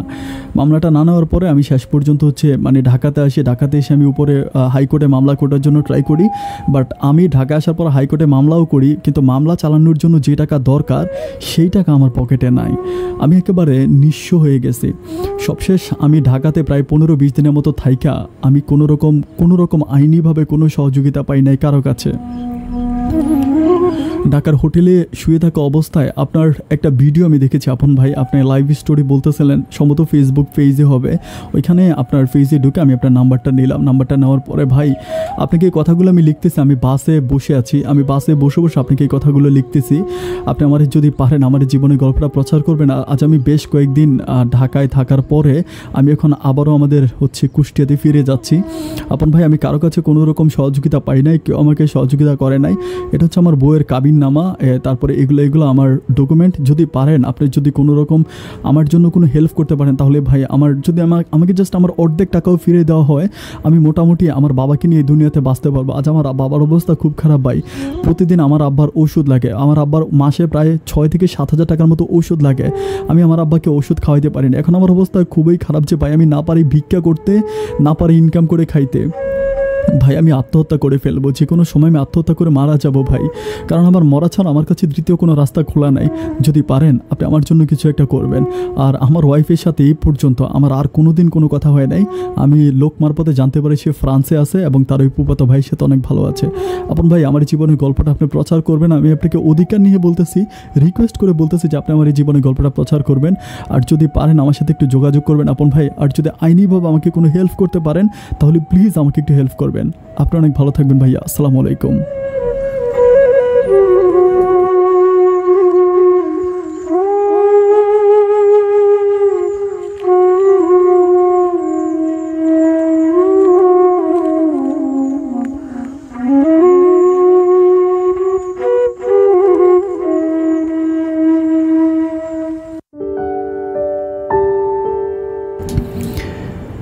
সম্মানিত দর্শক শ্রোতা, শুরুতে সবাইকে অনেক বেশি ধন্যবাদ এতক্ষণ পর্যন্ত পুরোটা গল্প আমার সাথে শোনার জন্য। গল্পের প্রসঙ্গে কিছু বলার আগে আমি আপনাদেরকে একটা কথা বলতে চাই, সেটা হচ্ছে এই গল্পের মাঝে যদি কোনো রকম প্রশ্ন থেকে থাকে যে আপনি গল্পের এই লাইনটা বুঝেন নাই বা এখানে আপনার বুঝতে সমস্যা হয়েছে, তাহলে আপনি প্লিজ আমাকে কমেন্টস বক্সে আপনার প্রশ্নটা আপনি আমাকে করবেন। আর কেউ যদি ব্যক্তিগতভাবে ওনার সাথে দেখা করতে চান বা কথা বলতে চান, কুষ্টিয়ার কোনো মানুষ, বা কেউ যদি ওনাকে হেল্পও করতে পারেন, তাও যদি বলেন যে আমি ওনার সাথে আপনাকে যোগাযোগ করাই দিব, সেটা হচ্ছে ওনার কাছ থেকে পারমিশন নিয়ে, যদি উনি পারমিশন ইনফরমেশন দেয় তাহলে আমি আপনাদের সাথে কন্ট্যাক্ট করে দিব। আর এই গল্পতে যদি আপনি কোনো কিছু বুঝে না থাকেন, যদি না বুঝে থাকেন যে আমি এই লাইনটা বুঝি নাই, এখান থেকে এটা আমার আসলে বোঝা হয় নাই, আমাকে আপন একটু বুঝায় বলেন। আপনি আমাকে কমেন্টস করতে পারেন, আমি আপনাকে অবশ্যই এটা হচ্ছে মানে যদি আপনি না বুঝে থাকেন আমি আপনাকে আবারও বুঝিয়ে বলবো, কিংবা ওনার সাথে কন্ট্যাক্ট করে আমি আপনাকে জানাবো যদি আপনার ভিতর কোনো প্রশ্ন থেকে থাকে।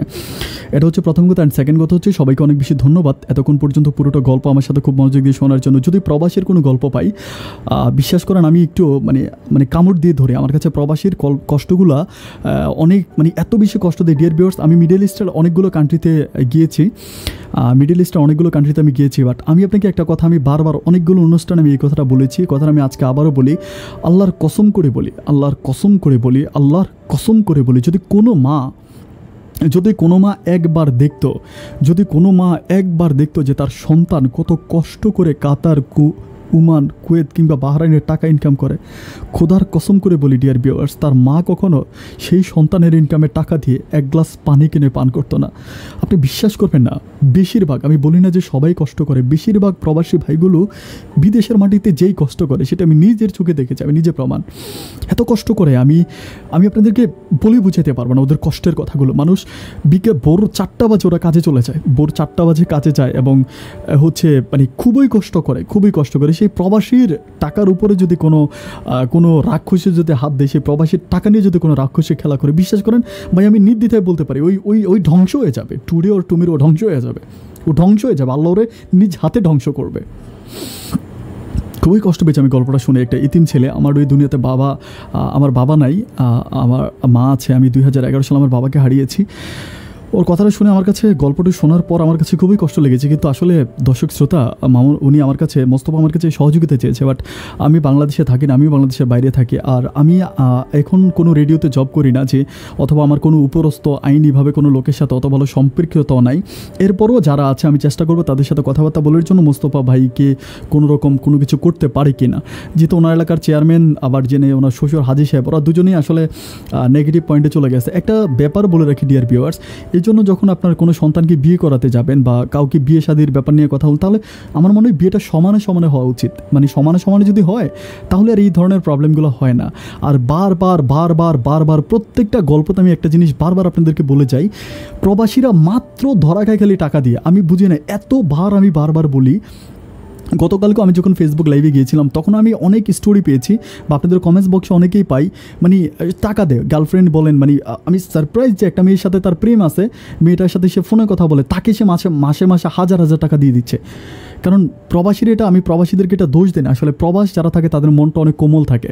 আপনি যদি বিশ্বাস না করেন, আপনি বাংলাদেশ থেকে আপনার পরিবার থেকে একটা সপ্তাহ বাইরে থাকেন, 1 মাসের জন্য বাইরে থাকেন, আপনি দেখবেন যে আপনার মনটা যেন একেবারে কাদামাটির মতো হয়ে গেছে। প্রবাসীরা সারাদিন কাজ করে আসার পর রাতের বেলায় যখন কোনো মানুষ তাকে ফোন করে জিজ্ঞেস করে যে তুমি সারাদিন কাজে করেছো, খাবারটাকে খেয়েছো, বিশ্বাস করেন ওই প্রবাসী তখন পারে না তার কলিজাটাকে কেটে ওই মানুষটাকে খাওয়াই দেয়। কিন্তু প্রবাসীর এই দুর্বলতার সুযোগটাই বেশিরভাগ মানুষজন নেয়। সাবধান হয়ে যান আমার প্রবাসী ভাইয়েরা। ডিয়ার ভিউয়ার্স, যারা গল্পটা এতক্ষণ পর্যন্ত শুনেছেন তাদেরকে আবারও ধন্যবাদ জানিয়ে আজকের মতো আমি এখানেই বিদায় নিচ্ছি। অন্য কোনো দিন অন্য কারো জীবনের গল্প নিয়ে, জীবনের গল্প এই অনুষ্ঠানে আমি আবারও হাজির হয়ে যাব। সেই পর্যন্ত সবাই অনেক ভালো থাকবেন, সুস্থ থাকবেন। আসসালামু আলাইকুম।